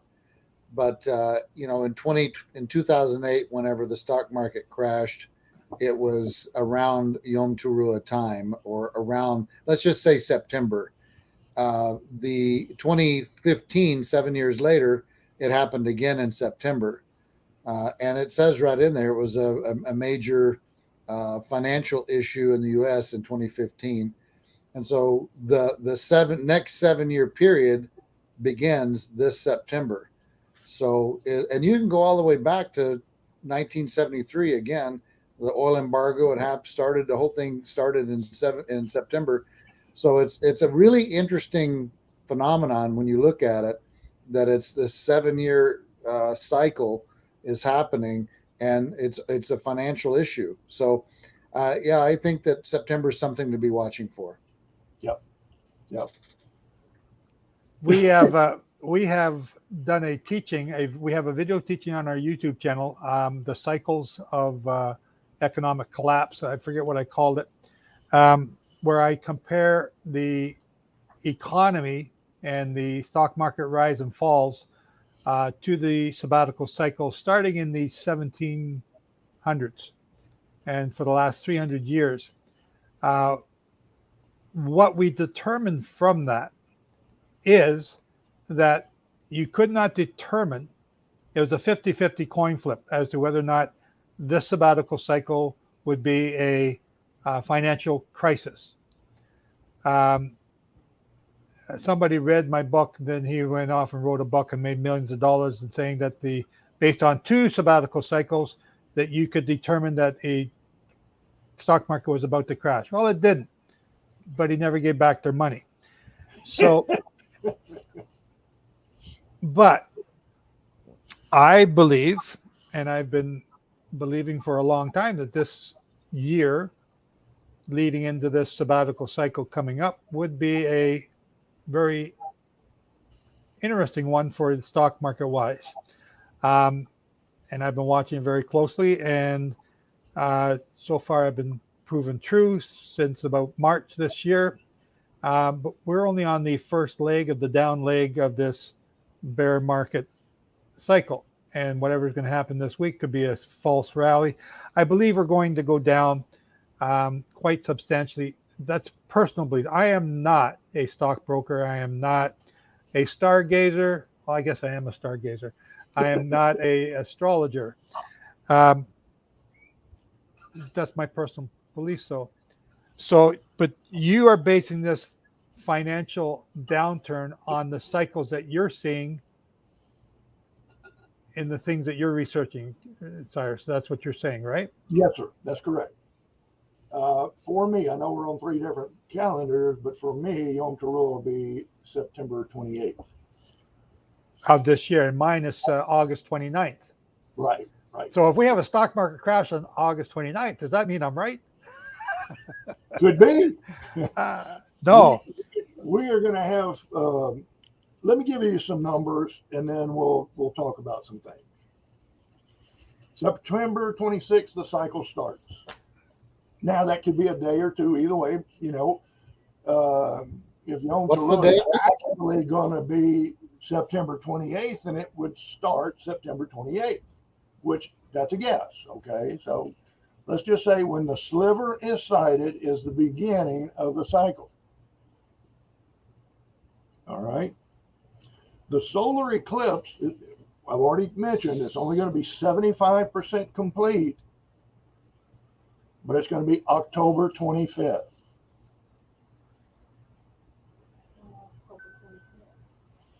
Okay. The midpoint of the cycle is going to be November 1st.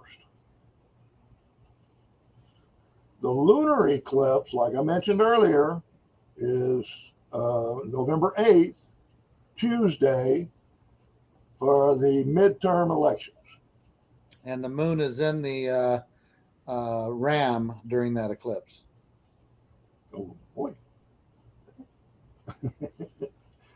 Okay.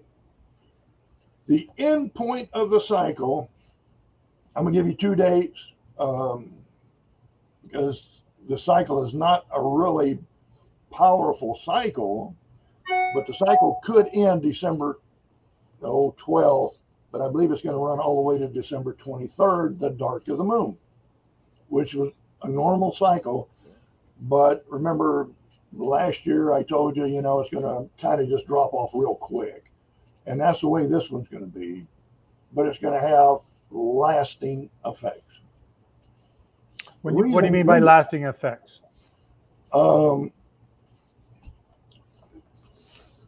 it's going to carry over into 2023. And Are you so? Hang on. Sorry. Lasting effects, is that like a stock market crash with a recession that follows for years? well, it would be like a stock market crash that would cause a war that would last for years. Yes. So I was just going to say, in the eclipse that happened on May 16th, that took place in the scales of judgment, the lunar eclipse, the red And it blood was moon. facing the Americas. Yeah, and it happened in the scales of judgment. Yeah. Correct. Yep. And it was facing the Americas. So I believe it is saying, America, look out, your time is coming. I think that's what that was all about, guys. I hate to, pull this on you, but I believe that it told us with that lunar eclipse, America, your time is coming. Okay. I hope not. We recently just had a prepper, a Canadian prepper. We posted this video in our last newsletter of June 4th or June 4th or 5th. So you go watch it. He went through all the terrible things that have happened around the world, starting in 2019, and then he said, then 2020, and how 2020 then came into his focus. This Canadian prepper is not a Torah observant believer, as far as I know, but he was listing every one of the plagues that I've been harping about in Leviticus 26, and starting with the year 2020, which again I've been harping about for a long time as well. And now Cyrus is saying it's going to get worse. Now, first of all, because there's a question in the comments here, we are not economic gurus. We are not economists. We are not bankers. If you want to buy a house or buy a car, that's up to you. You make your own decisions. We are not telling you one way or the other what to do. We are Torah studiers, and we believe in Jehovah, and we believe in what he's telling us. We also know that he's been telling us a story since Adam and Eve in the constellations. And so we forgot how to read that book. And so we're thankful that Mark is here able to help us to learn how to read it. But we may not be able to pronounce all those signs properly yet. And the stuff that, and I'm just trying to clarify here because, I'm basing my understanding on the Sabbatic and Jubilear cycles, which I've come to understand. And I base my decisions on those things. So whether you are buying a house or not, you must make that decision. Whether you're buying a car or not, you must make that decision. Whether you're investing for the long term or buying stocks, or that's your decision. That's not ours. So, but having said that, no, I'm not going to say that. I'm not going to tell you what I'm doing. But I believe we're coming into some very scary times. And Cyrus, you're saying that too. Are you done with all your bad news? Can I jump in now? Sure, you can go ahead and jump in. No, I'm not through with I hadn't even got to the bad news, but go ahead and jump in. Okay. So it's my belief when the World Health Organization declared that the pandemic was here, they did so on March the 11th of 2020. That just happened to be the day I was keeping Passover. Now, I was a month earlier than most people, but we believe we are on the right schedule. That was the day we kept Passover, and they declared a worldwide pandemic, and then they shut down all the countries, all the buildings, all the assemblies by March 20th. Okay? That was a lot of news in that week, so you can go and look it up. I'm not making this stuff up. And let me just go back to this verse here, because of what Mark and Cyrus are both saying. They're pointing to the same time. And I want to go to, let me get my note here. I want to go to, sure, I can't read my own notes. Daniel 12:11. Daniel 12:11. And it says, as soon as I can find it, Daniel 12, verse 11.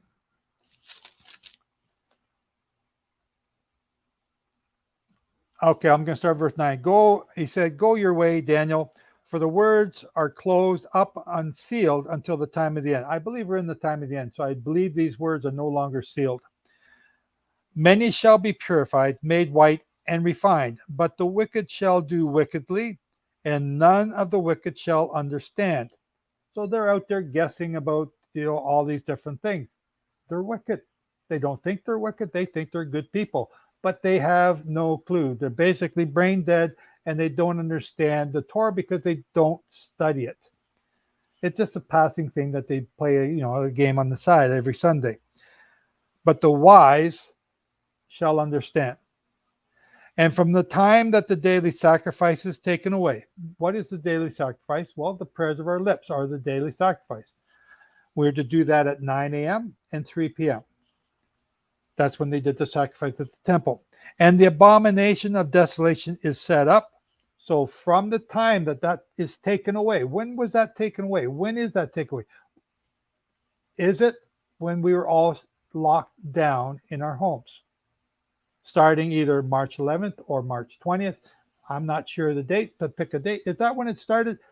Let's just guess that it is.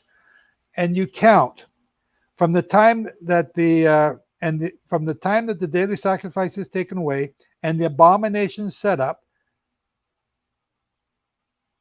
there shall be 1,290 days. So if that is correct, that abomination countdown began when we were all locked up in March of 2020, that 1,290 days brings us to right around the Day of Atonement in 2023. That could be the Sukkot, that could be the Day of Atonement. There's 4-day window there. I'm not sure because of the crescent moon and we're not sure. But I do know that there's a leap year in here. It's 3.5 years with a leap year. An Adar Bet. We've had an Adar Bet. So it all fits. So 2023 is next year, and I'm looking for something to happen. In fact, I went to Israel this year to scan the land to see a potential place where this abomination can be set up. We then go to Matthew 24:15. Matthew 24, verse 15. And he says there, therefore, when you see the abomination of desolation spoken of by Daniel the prophet standing in the holy place. Where's the holy place? That is the part that most people do not get. They think it's a Temple Mount. They're dead wrong. It's standing in the holy place. Now, we've explained it. I'm not going to explain it today because, there's a lot of stuff that you have to understand. Let whoever reads, let him understand.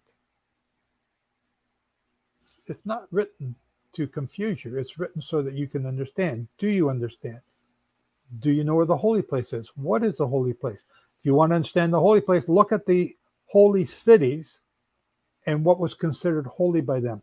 Then look at the temple. What was considered holy in the temple? The altar is also holy. Then let those who are in Judea flee to the mountains, and let them who is on the housetop not go down. You know the rest of it. You know it. You're to flee. Is that in 2023? I don't know. Is the abomination going to be set up at that time? I don't know. But this I do know. I'm looking. I'm watching. And now I got Mark telling me there's stuff going on in the constellations at this time through to 2026. To 2029. I got Cyrus telling me about these cycles all coming together at the same time. And although it's going to get cold in one place, it's going to be a famine in another. I'm watching. I'm praying like heck that both these guys are wrong. All three of us are wrong. But I'm still watching because my dating of the sabbatical and jubilear cycles, not my dating, Jehovah's dating, nobody's been able to prove it wrong. Therefore, we know that all these things must take place before the 7th millennium begins. So it's a scary time. And the two witnesses begin their work in 2026, if my understanding is correct. And during all the stuff that Mark's been saying, all these things are taking place. I'm just, and we haven't even got to the bad stuff yet, because Cyrus still hasn't got to it. And that's my throwing it back at you, Cyrus. Okay. Well, let me give you some percentages, and let's play like I can calculate them like I used to. Okay, because I can't, because we have too much interference coming in from the loss of the magnetosphere. Okay, now these, just play along with me. Okay, September 26th or 27th, 28th, whenever that is. I usually tell people a couple of days either side, but if Yom Kippur is really going to be the 28th, then it'll be the 28th. Okay, 38.5%. It'll remain at that level until October 11th. It'll go up to 44.1%. Okay, October 25th, it's going to remain 44.1 up to October 25th, and it's going to jump to 51%. November 7th, it's going to increase to 61%. And then it's going to start dropping off pretty dramatically. And by December 12th, should be down to 34% or lower. But if it stays up, then it'll continue on until the 23rd. And that's when the dark of the moon comes in. Okay, now I mentioned I can't calculate percentages like I used to. Can I just interrupt you there, Cyrus? Just in comparison, so what you're saying here, as it increasing up to 61%, do you remember the percentages that you gave us for November of 2019 and then November of or May of 2020? Were those percentages not all 60s, if I remember right? 60s and 70s, if I remember correctly. Both of them. That's what I wanted to point out, that you are giving us approximately the same percentage of craziness that happened for the start of the Wuhan crisis and the start of the riots in the United States. No. No? No. Now add the 50% because of the loss of the magnetosphere. Now you're going to add 50%. Yes. So instead of 38.5, you have 88.5. Instead of 44.1, you have 94.1. Instead of 51.1, you see where this is going? That's 101.1. And that's during what time of the year? That's this coming fall. Oof. And then November is 111. Yes, sir. 111.1. And just again, even when it drops off to 34%, that's 84%. And then at the end of the cycle, it's still 50% going on into the next cycle. And you were just predicting a 60% for the Wuhan COVID crisis and a 60% approximately, I forget the exact number. Yes, sir. That's correct. For the riots that began with the George Floyd killing. That's correct. Yes, sir. Do you see why I'm saying that something big is going to happen?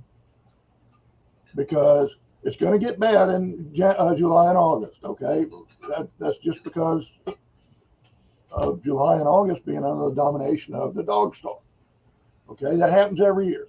Okay, the dog days of summer, what people call it, the old timers used to call it the dog days of summer. Okay, but it's really going to be worse this year because we have this background of about 50, I don't know how much, 53, 55% all the time now, with radiation that we haven't had before hitting us What's that going to do to these cycles? I think it's going to be dramatic. Okay? This is a war cycle, and the war will come out of Central Asia. It will either start there or come out of there. Okay? Okay, so hang on. You said, did you warn us about war in Asia before? I'm trying to remember. Yes, sir, I did. That Last was year, because the solar eclipse was basically at its zenith in Moscow. so you're still saying war coming out of Asia. Wars coming out of Asia, Central Asia, Russia, China, Pakistan, India. Wait a minute, all these are nuclear countries. But okay, so prophecy wise, they can't kill each other because we need them to come against the beast in the book of Revelation.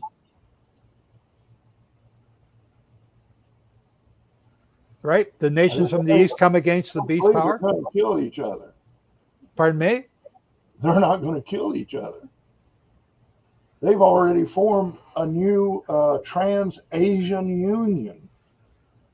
Okay? We have to go back and look at this cycle just a little bit. Don't worry about percentages. Just look at the cycle. This is not an economic, but a financial cycle. I told you that the Bretton Woods debt-based economy, financial model is going away. Used to, about a year ago, everybody had to have dollars to buy oil. That system was set up in 1973. Okay. 71, August of 71, President Nixon took us off the gold-back system. And they had to have a way to keep the dollar the world reserve currency. So Henry Kissinger went to the Middle East and said, look, if you will force people to buy dollars for your oil, we'll protect you. So all of these countries, Iran, Saudi Arabia, Qatar, Bahrain, Dubai, Abu Dhabi, I said, oh, sure. If you're going to protect us, you bet. We'll just insist people buy dollars to buy our oil. And it made them fabulously rich and us fabulously in debt. Okay. This system, 75% of the transactions in the world, financial transactions, had to be done in dollars. Okay. As of last month, that's down to 49%. People are repudiating the dollar. And as we speak, Saudi Arabia is entering into an agreement with China to accept yuan for dollar. Why would they do that? Because while President Trump was in office, we were the largest net exporter of oil. We were the largest net producer of oil, surpassing both Saudi Arabia and Russia. Okay, Russia is number 3. We were number 1. Saudi Arabia was number 2. But now we've left that Ukraine war, if you want to call it a war, okay. The Ukraine war has caused people to rethink their relationship with the United States. Just like Canada, during the trucker strike, froze bank accounts of people they thought might be involved in the trucker strike. This scared people in Canada, and people started moving their money out of Canada to the United States, and there was a large influx of money. But now, because of the sanctions against Russia and seizing Russia's financial reserves in America, plus all the yachts and all these other things, people are saying, now, wait a minute. If the United States gets mad at me, they'll seize all my financial reserves. So right now, China is canceling contracts in America that they were coming up to, they were pushing to get industry back in America. So they were going to start building factories in America. But now that stopped because of what happened to Russia, because China doesn't want to lose all these factories that it's going to build. So it'll be a lost investment. So So China is rethinking its cooperation with the United States. And remember the first time we spoke, Brother Joe, I told you there was one thing that I could bring to the table, and that was the fact that I knew the plan that was revealed by the highest ranking KGB defector that he brought with him in his head. okay, before you say that, Cyrus, let me have you explain who you are, where your qualifications come from. You're not just some Yahoo there in New Mexico planting onions. You you are a serious researcher for the United States government. Explain that. Tell me more about that just for a moment before you, and then go on to tell me what you said there. Okay. Through the decade of the 70s into early 80s, I was trained as a government linguist for the United States government. I worked for the National Security Agency for 7 years, 1 month, and 28 days. But I worked for the State Department as a consultant, and I did a little bit of work for the CIA. It's hard to, I can't say what it was, but it's hard to explain the relationship I had during that period of time. Okay.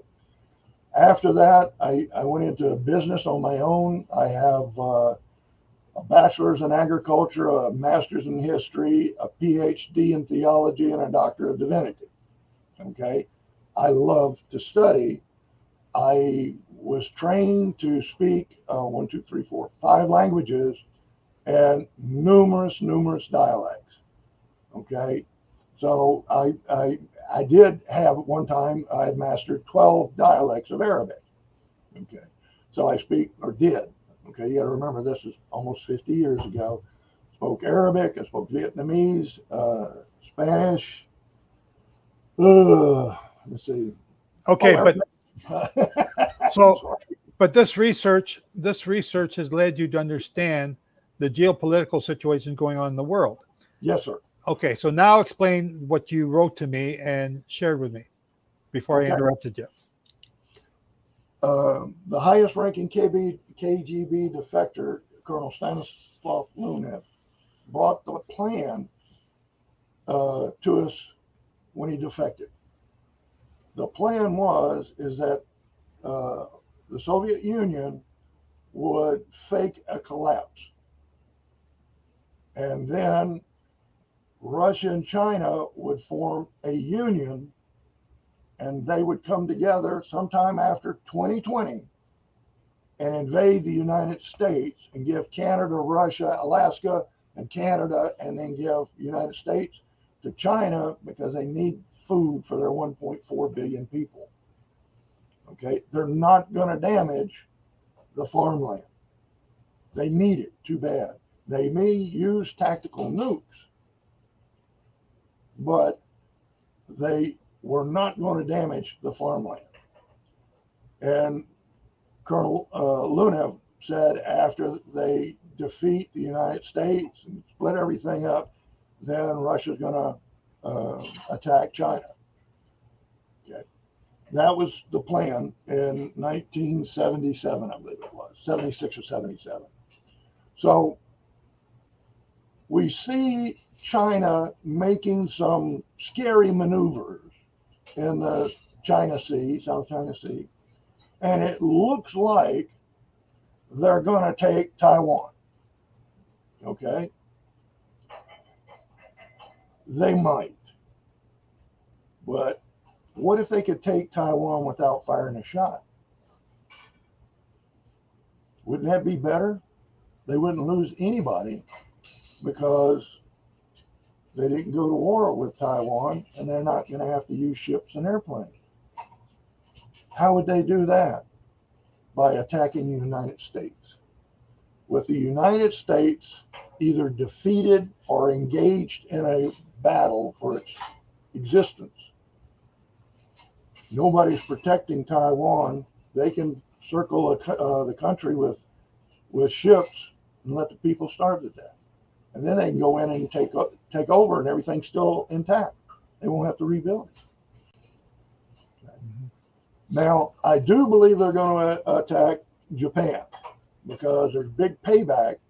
And remember, the Chinese have a long memory. There's big payback for the rape of Nanking and all the things that Japan did in China in World War II. Remember, they were using Chinese people to test chemical weapons. And so hundreds and hundreds of thousands of Chinese died to test chemical weapons. And then they just line them up and shoot them if they had nothing else to do. They slaughtered millions of Chinese, and they do want payback. So I believe they're going to invade Japan. And I believe they're going to attack the United States and then just let Taiwan starve. Now, they may attack it, but there's nothing to gain if they do. They'll lose stuff by blowing up Taiwan. They'll lose buildings and all these other things that they could just walk in and take over after all the Taiwanese die. So what you're saying is very interesting, Cyrus, but I have a problem with it. Okay. I have I have this scriptures in my head that keep telling me that it's Assyria that's going to attack Ephraim and Manasseh and going to destroy them. Not in Bible prophecy, Sino, I forgot the word, are referred to the Chinese, or Sin is referring to the Chinese. And there's a few prophecies about Chinese, which get mixed up with Australia, which I can't recall right now. But I don't see in prophecy where the Chinese are going to destroy the United States. But I see Assyria doing that. Am I wrong in what I'm saying, or how does that fit into what you're saying? I don't know that it fits into what I'm saying at all. I just see that the area that will be impacted by the solar eclipse will include Russia, China, Pakistan, and Iran. Russia, China, Pakistan, and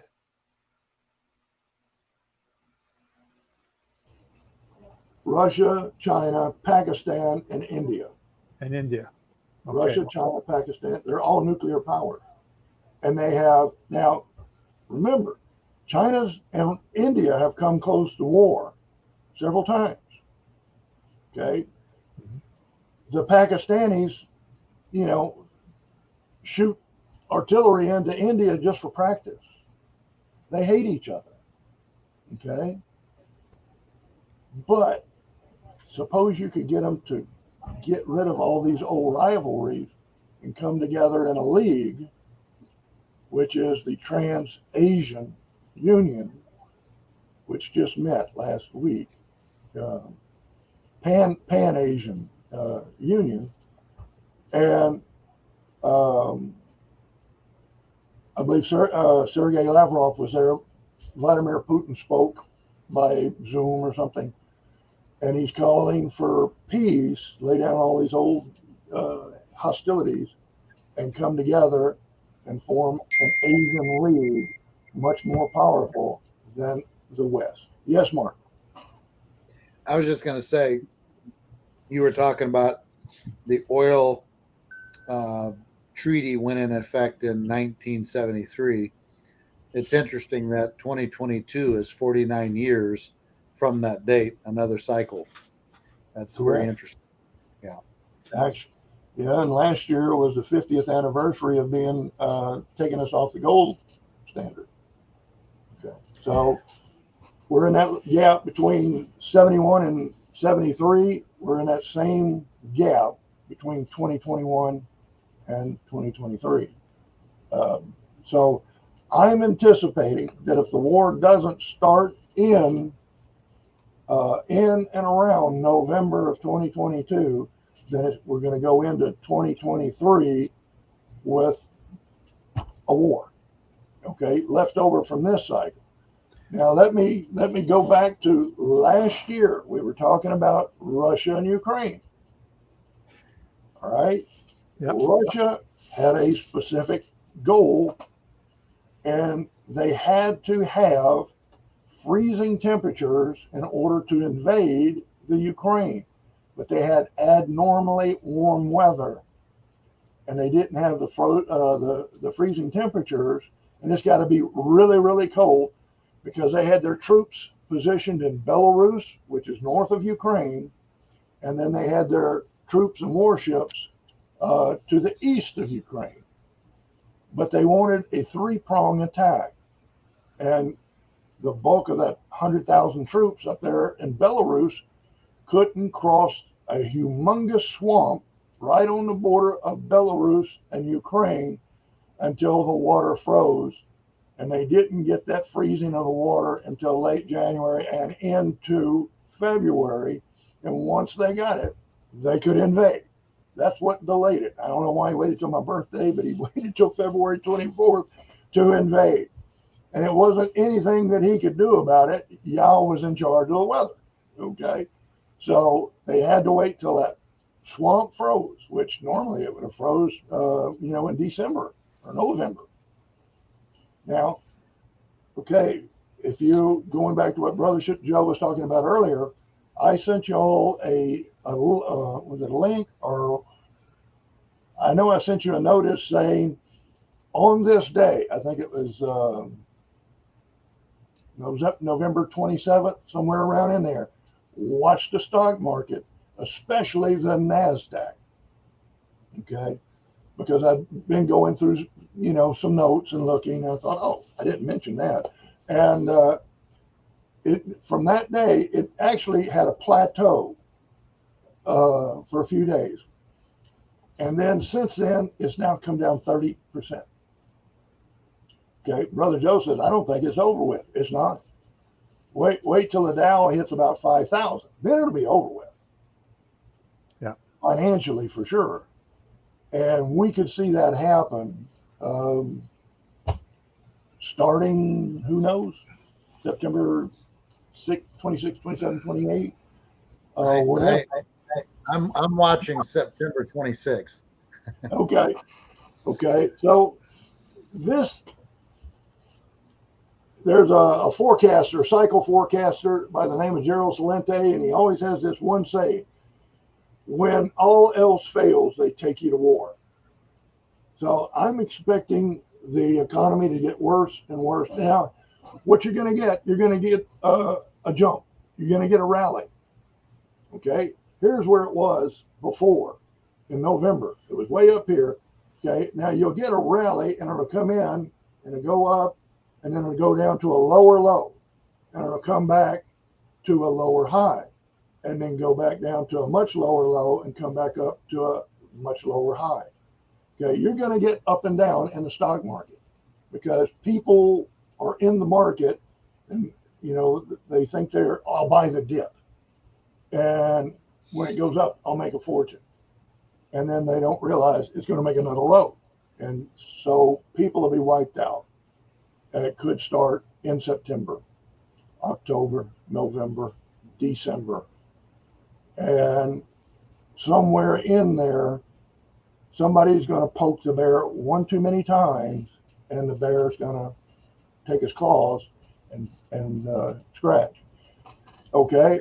Now, when I sent the letter, Is that the little bear or the big bear? That's the big bear. Okay. It might be the big bear and the dragon, never know. But okay. I sent in my letter that I sent out to everybody the rope-a-dope. Okay.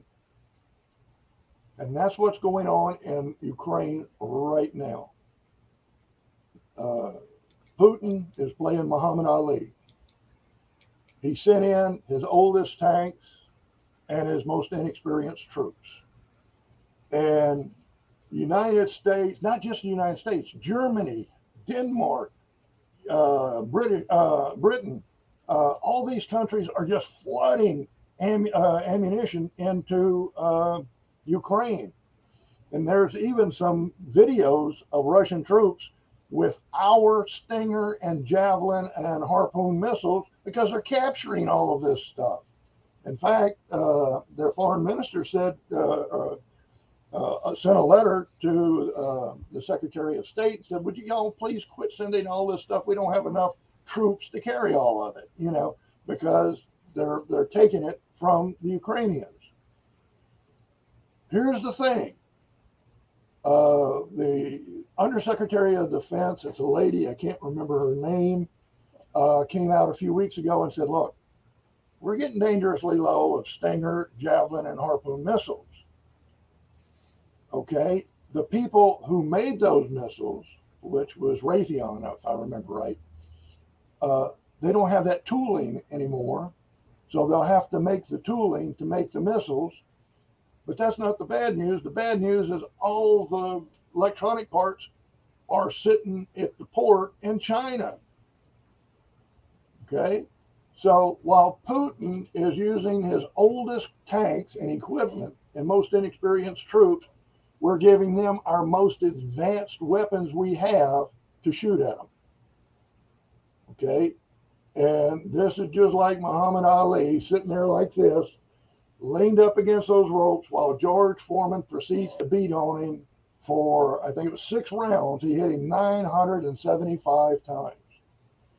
And at the beginning of the 8th round, Muhammad Ali came up and put him out before the middle of the 8th round. He knocked him out cold.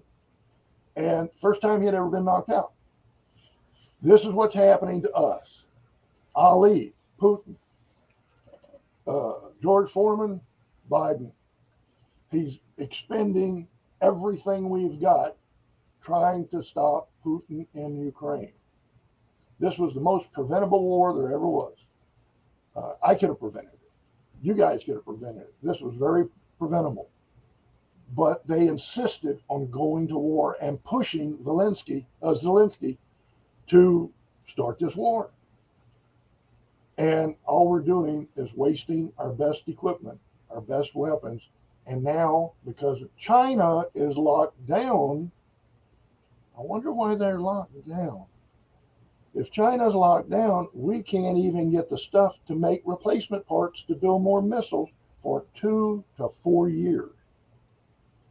Now, wait a minute. If I know that you don't have any sophisticated weapons for the next 2 to 4 years, am I going to wait before I attack you when you're fully refurbished and armed?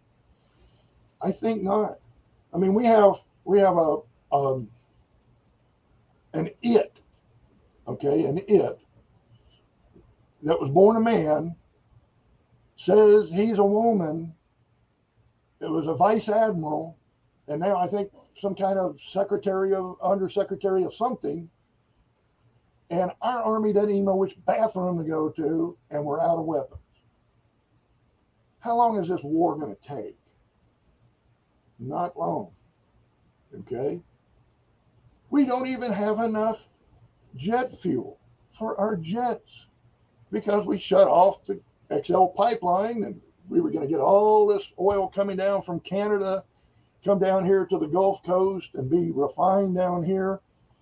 But because of the actions of the President of the United States and the administration, everybody's saying we don't want Russian oil. That's odd. China said they'll take every drop of it. So did Pakistan and India. They said we'll take it. So they're sending oil to Pakistan, India, and China. And people who buy Russian oil get it for $28.50 less than the market price. So let's say the market price is $128.50. If you buy it from Russia, you get it for $100. Why would they do that? Because Russian oil is so easy to get, it's only $8. If it's $9, they're making a $1 profit. Whereas in America, all the fracking and everything, it's got to be at least $60 before these companies can make any money. But look how long it's been under $60. All these oil companies have gone bankrupt. Okay. Saudi Arabia has to have oil at $75 a barrel because they pump so much out. Their wells produce 50% oil and 50% salt water. So right now, Russia is raking in the money. Saudi Arabia is raking in the money. Oh, wait a minute. Saudi Arabia just signed a defense agreement with Russia. Why would they do that if we're defending them? Because they don't like what they see, what's happening with America. So they signed a new defense agreement with Russia. Russia will defend them and supply them with weapons. Oh, wait a minute.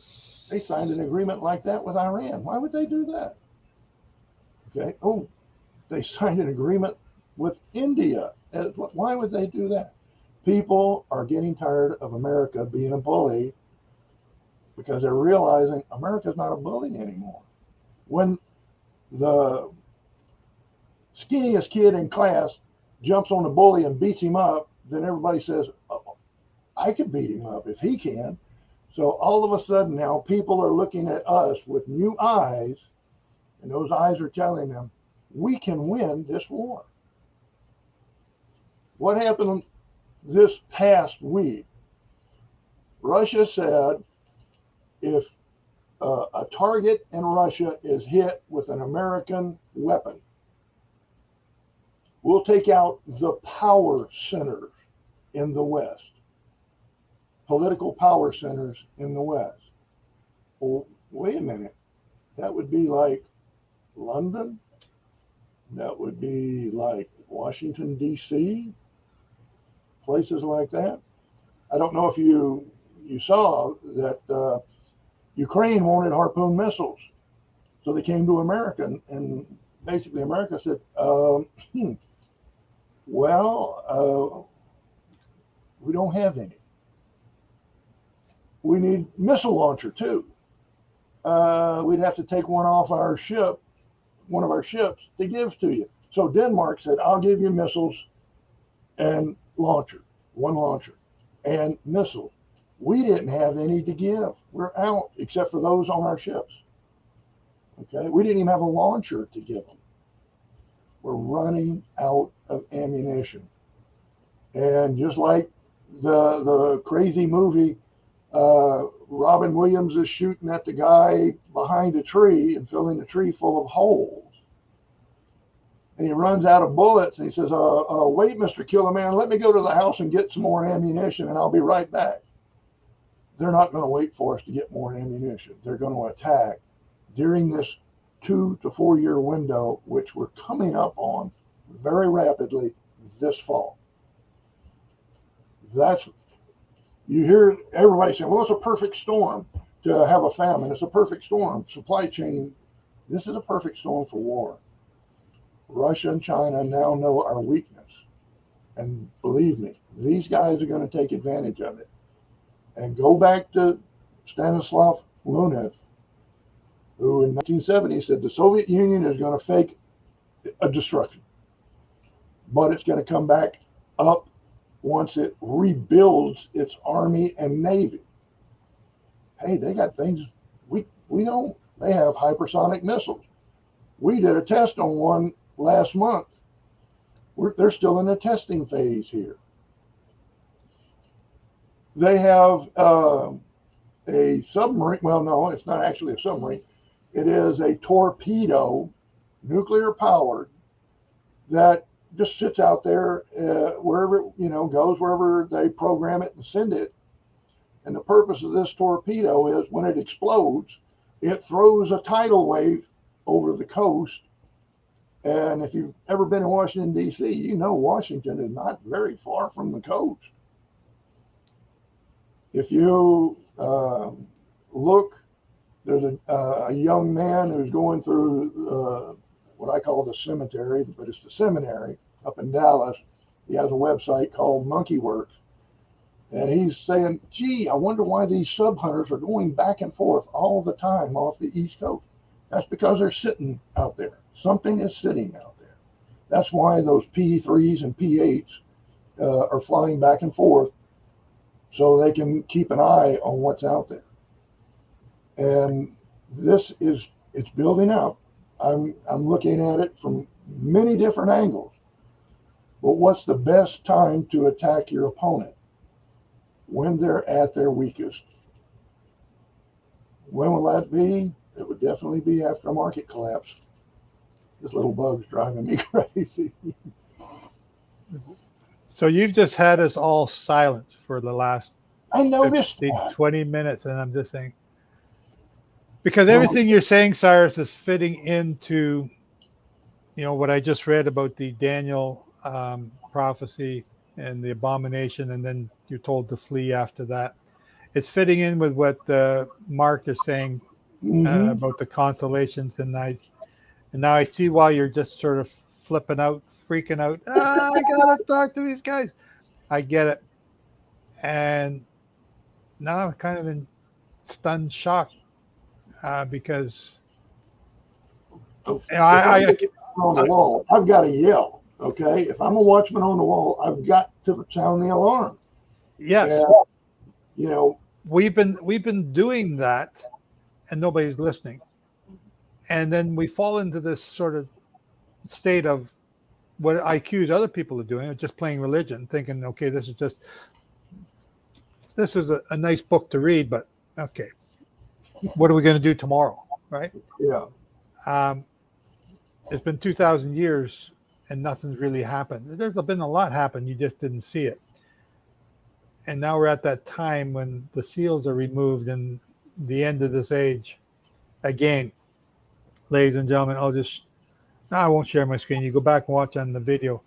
The end of the age is 2045, but before that date, all these end time prophecies must take place. And I believe before 2033, they must take place. So I'm kind of stunned. I'm just kind of stunned. Mark, Well, sorry, go ahead, Cyrus.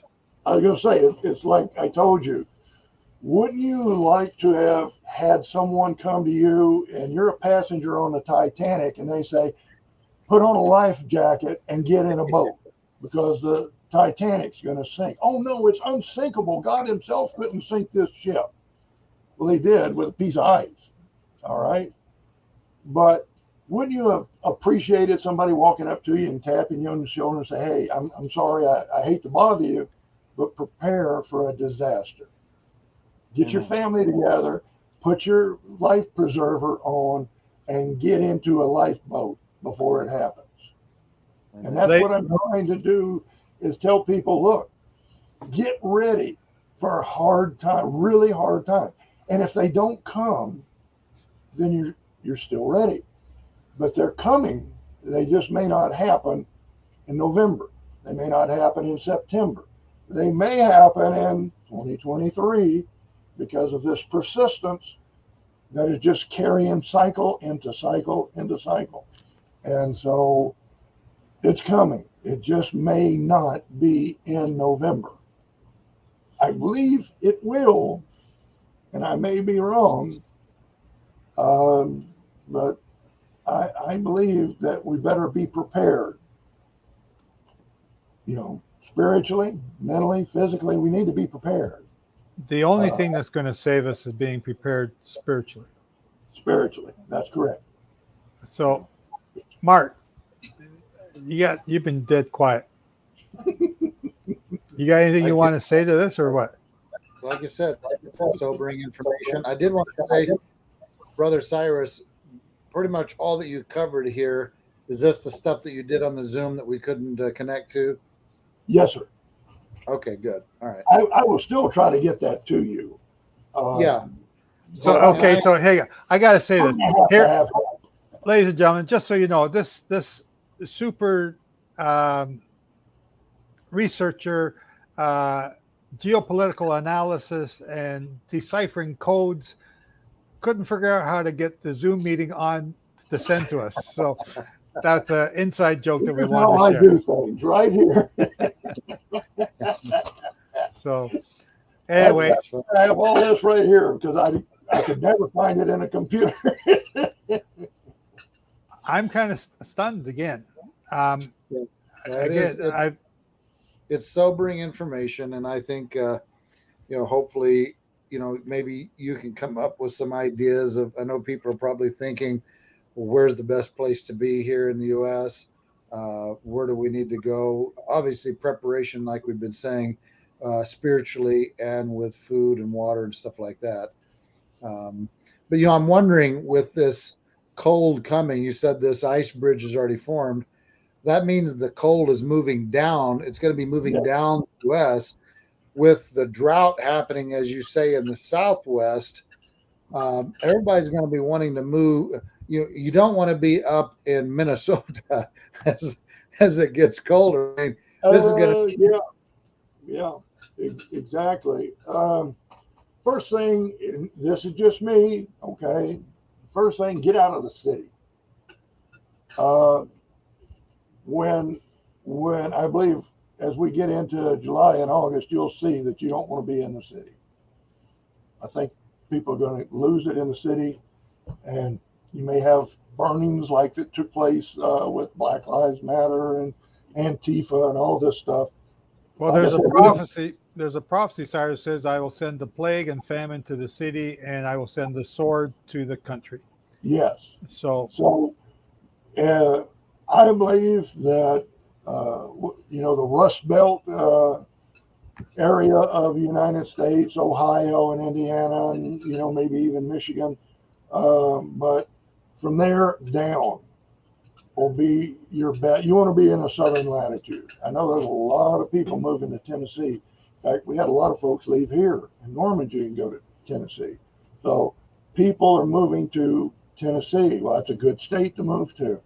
But I believe that you want to be in a southern latitude where you have good growing. Western Texas is in a drought. Okay, Texas, New Mexico, Arizona, California, those are drought areas. We're here in Southeast Texas. We've just had 4 or 5 inches of rain here in the last 3 weeks. It's kind of slowed our harvest down. We had to wait for the ground to dry up to get in and harvest. We had a very good year. When I get off, I'm going to eat a big bowl of green beans because we had fresh green beans, and we had onions and garlic and everything that you can think of coming out of garden coming out right now. And see, our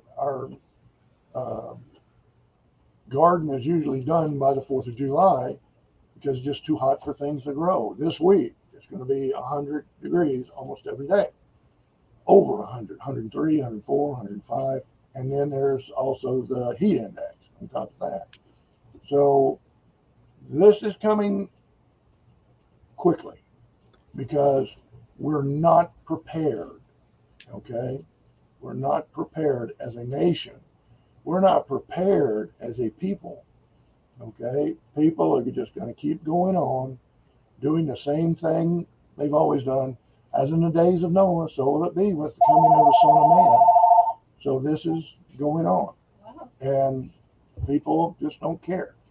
But for those that do care, I want to warn you to be prepared for civil unrest, stock market potentially tanking, and when the government sees that they can't keep people entertained, then they'll go to war. And it's a bad time for Europe. They're going to freeze because they cut off natural gas from Russia, oil from Russia, solar power and wind power. I'm sorry. You saw what happened in Texas a year ago, February. Texas got really cold and those windmills stopped turning because the oil that lubricates them froze. Okay? There's 500 gallons of oil in each of these great big windmills you see here in Texas, and that oil froze, so they just stopped. What do you do then? You've already torn down your coal-fired power plants. You can't build them quick enough. How are you going to charge your Tesla? Okay, ladies and gentlemen, if you got any questions for Mark, Cyrus, or myself, I've been following the chat. You guys have been talking about something entirely different than what we've been talking about. But if you got subjects that you want to talk about with us, put them in the chat and I'll share them here and we'll get some answers because we are near the time we're going to start to wrap this up. And usually, again, just like we've always done in the past, as soon as we wrap up, Mark starts revealing all kinds of really good stuff afterwards. And you guys get mad. But Mark, you got any closing comments you want to say here? Yeah, I just very appreciate both of you. The information I think is, I enjoyed thoroughly what you guys had to share, and I'm guessing everyone is in their mind putting things together and coming up with the summation of it all. And it's like Brother Cyrus said. I mean, it's the sound alarm has been sounded, and we've put the message out there, and it's up to people now through what the Spirit reveals to them to do what they should do. Yeah, we have Cyrus's analogy here about the rope-a-dope was quite profound. We are, and during President Trump's his presidency, there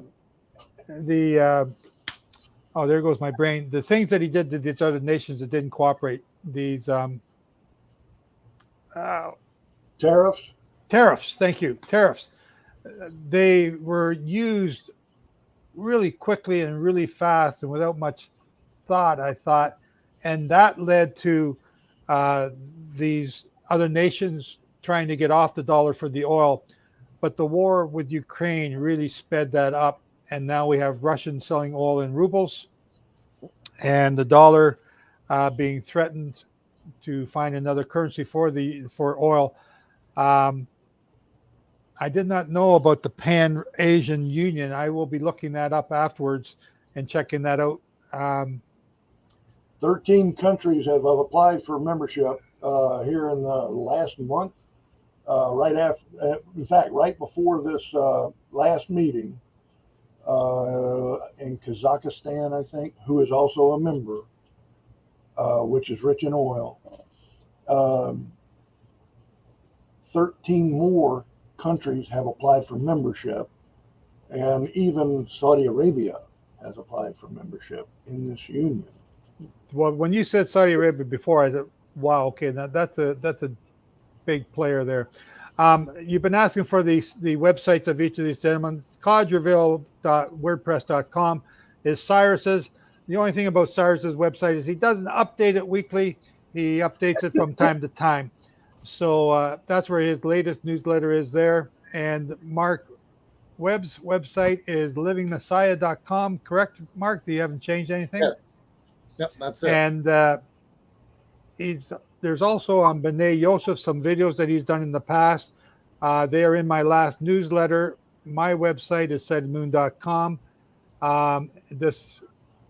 These interviews, all 9 interviews that we've done here together, you can find on my YouTube channel under the channel called Interviews. That's where I put these interviews, and these are live interviews, so you may have to click on the live button to find them, but they're all there. Go and listen to them. They are, the stuff that Mark and Cyrus have brought to the table is pretty profound. So the stuff that Mark, when Cyrus, I first had him on, like, this guy's nuts. But these crazy prophets have turned out to be so accurate in what they're saying. It's pretty uncanny. So, Brother Jimmy, can you bring what's he saying? Really need the whole. That's what I'm saying. Go and listen to their. Go and listen to our past teachings. They have a lot to say. Go and read what they have on their websites. Again, brethren, there's a little button below here, a donation. If you really, put your money where your mouth is. If you really think these guys are good, help us to keep their ministries going. I don't see any other questions. The one lady said, "Will you guys do another video soon?" And so, Hell no. I'm sure.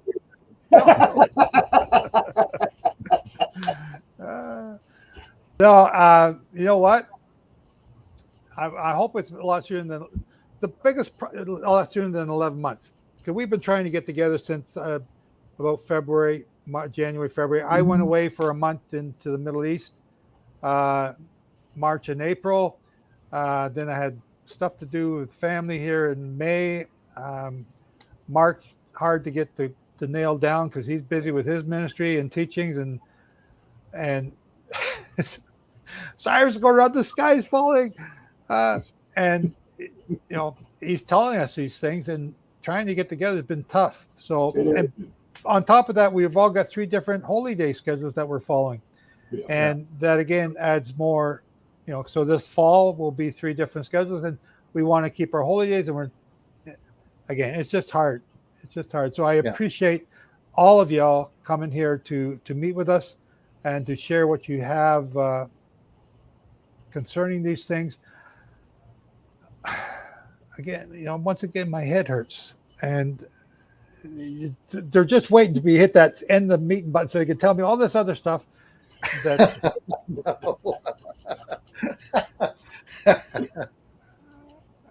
So I don't see anything here in the questions area. So I thank y'all again. So I want to thank Cyrus for the research he does, because it's not something simple that you can just plot out. It takes a lot of time and effort to do that. And I want to thank Mark for researching the things he does and connecting it with the dates that I'm asking him to look at and to show. Thank you, Joe. Thank all of y'all. Thank you very much. We appreciate it. Yeah. To me, this is just like a family reunion that we've been putting off, since February. It's like, because I know for a fact in February, Vaughn was in the hospital. Yeah. And we almost lost her. And then before that, I was sick. And then it's been rough to get together. And I've been looking forward to this, not because of what I was going to say. I wouldn't have said much if we'd have met back then, because I really wasn't tracking the cycles at that time. I was so discouraged. But like I said earlier, I want to say to Abraham, if he's out there watching this, thank you for showing me your interest, because it got me interested again. And then when I looked at the 2 solar eclipses, I thought, oh my God, something is terrible coming this way. And it was because I had not even looked. But when I printed them out and looked at them, it's like, wow, this is bad. On that note, let me just say, brethren, the fact that Mark is here and Cyrus is here and that I'm here, we're human beings. We get discouraged from the poison arrows that brethren send against us. So your encouragement does mean a lot. So whatever Abraham did to get Cyrus going again, thank you. Thank you. It's just a word of encouragement, something. It's not much. Sometimes it's just a little encouragement. So do not neglect to encourage your teachers or leaders, whoever you're following. It means something. And on that note, Cyrus, can I ask you to close us off with a prayer, sir? Absolutely. Avinu Shemani, we come before you and we thank you for the opportunity that you've given us to have this reunion. I can't tell you the joy that I've gotten from being back with Brother Joe and Brother Mark, and then also the listeners' participation. That means a lot too. Father, we're here not because of what I have to say or Joe has to say or Mark has to say. We're here because you brought us together as your family, and we thank you for that. It's a beautiful thing, and we thank you, Father, for reaching out, touching our hearts. We would ask that your blessings be poured out on your people, especially this group that is gathered here today in your name. We love you. You are the creator of the universe. You have woven so many mysteries in your creation, and we're just awed when we see these things that you have opened our eyes to. Thank you, Father. I would ask blessings upon my two brothers here, and I would ask blessings upon every person that's listening. Please pour out your blessings upon them. Guide us and direct us and forgive us. It's in your set apart name and that of your son, Yeshua HaMashiach. Amen. Amen. Amen. Amen. So with that, I'm going to hit the end broadcast button and let's see what we talk about afterwards. Oh, do you want me to keep the button? Okay. Keep it going. Anyway, thank you both, gentlemen, and thank you, ladies and gentlemen, for tuning in and listening. I will end it now. Thank Please you. share this broadcast. Please tell others about it. Come and listen to the other ones. And I encourage you to like and share. Like and share. That really does help us on YouTube. Like and share. And shalom, everyone. Bye-bye. Shalom. Shalom.